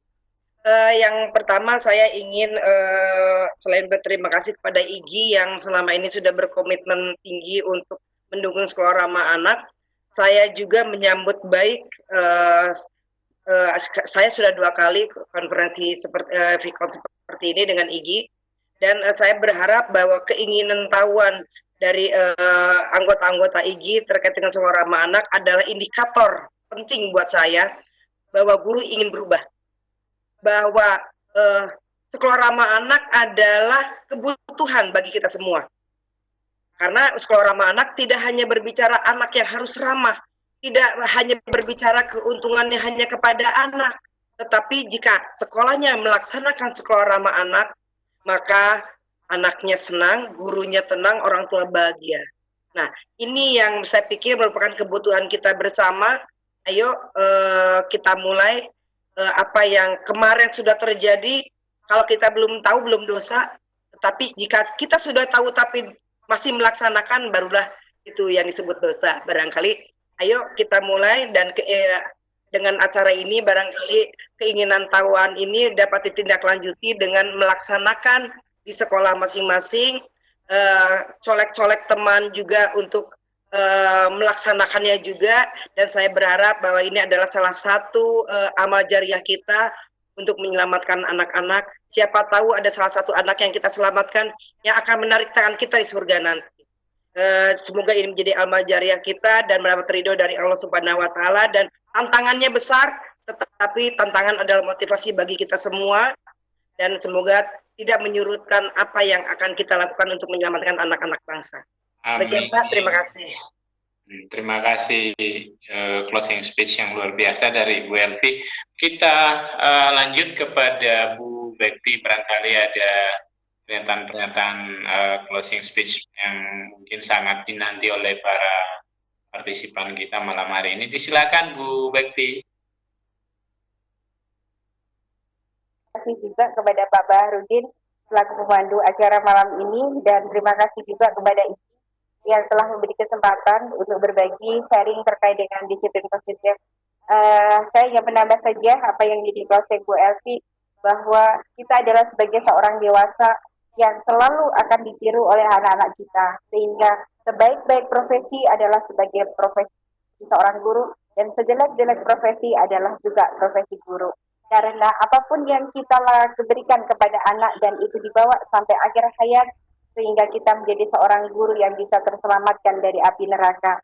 Sedangkan jika kita melakukan suatu perbuatan yang dicontoh oleh anak yang itu bisa dibawa sampai kapanpun, dari surga kita bisa masuk ke neraka. Dan inilah yang kemudian bisa kita tegaskan bahwa kita punya sekian ribu anak di Indonesia. Semoga anak-anak yang kemudian menjadi semua anak adalah anak kita, itulah menjadi tiket kita menuju surga. Ini itu yang bisa saya sampaikan. Terima kasih.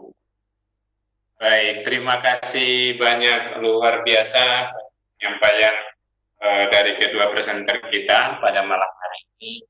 Bapak Ibu, ini sudah cukup larut malam di daerah Indonesia Barat, barangkali tepatnya pukul 2 menit. Kita cukupkan sampai di sini. Atas nama panitia kami Mohon maaf apabila ada hal-hal teknis berkaitan dengan penyelenggaraan video conference kita malam hari ini ada yang kurang berkenan. Jangan lupa Bapak Ibu partisipan yang sempat hadir pada malam hari ini. Pada minggu depan, insya Allah saya akan hadir kembali di udara tayangan edukasi menginspirasi negeri untuk membagikan topik-topik yang tak kalah menariknya dan juga akan dibawakan oleh presenter-presenter hebat dari Indonesia. Baik, kami dari tim panitia Sarasehan dalam Jaringan ucapkan banyak terima kasih kepada Ibu Elvi dan Ibu Bekti. Semoga tidak bosan-bosan membagikan ilmu pengetahuan kepada kami dan pada guru-guru Indonesia pada umumnya. Terima kasih banyak kepada para partisipan, pada para panitia yang telah berupaya bekerja sama menyukseskan kegiatan ini. Tak lupa pula kami menyampaikan ucapan terima kasih kepada Direktur PSMK atas dukungannya menyiapkan room meeting sehingga video conference pada malam hari ini bisa berjalan sesuai dengan harapan kita semua.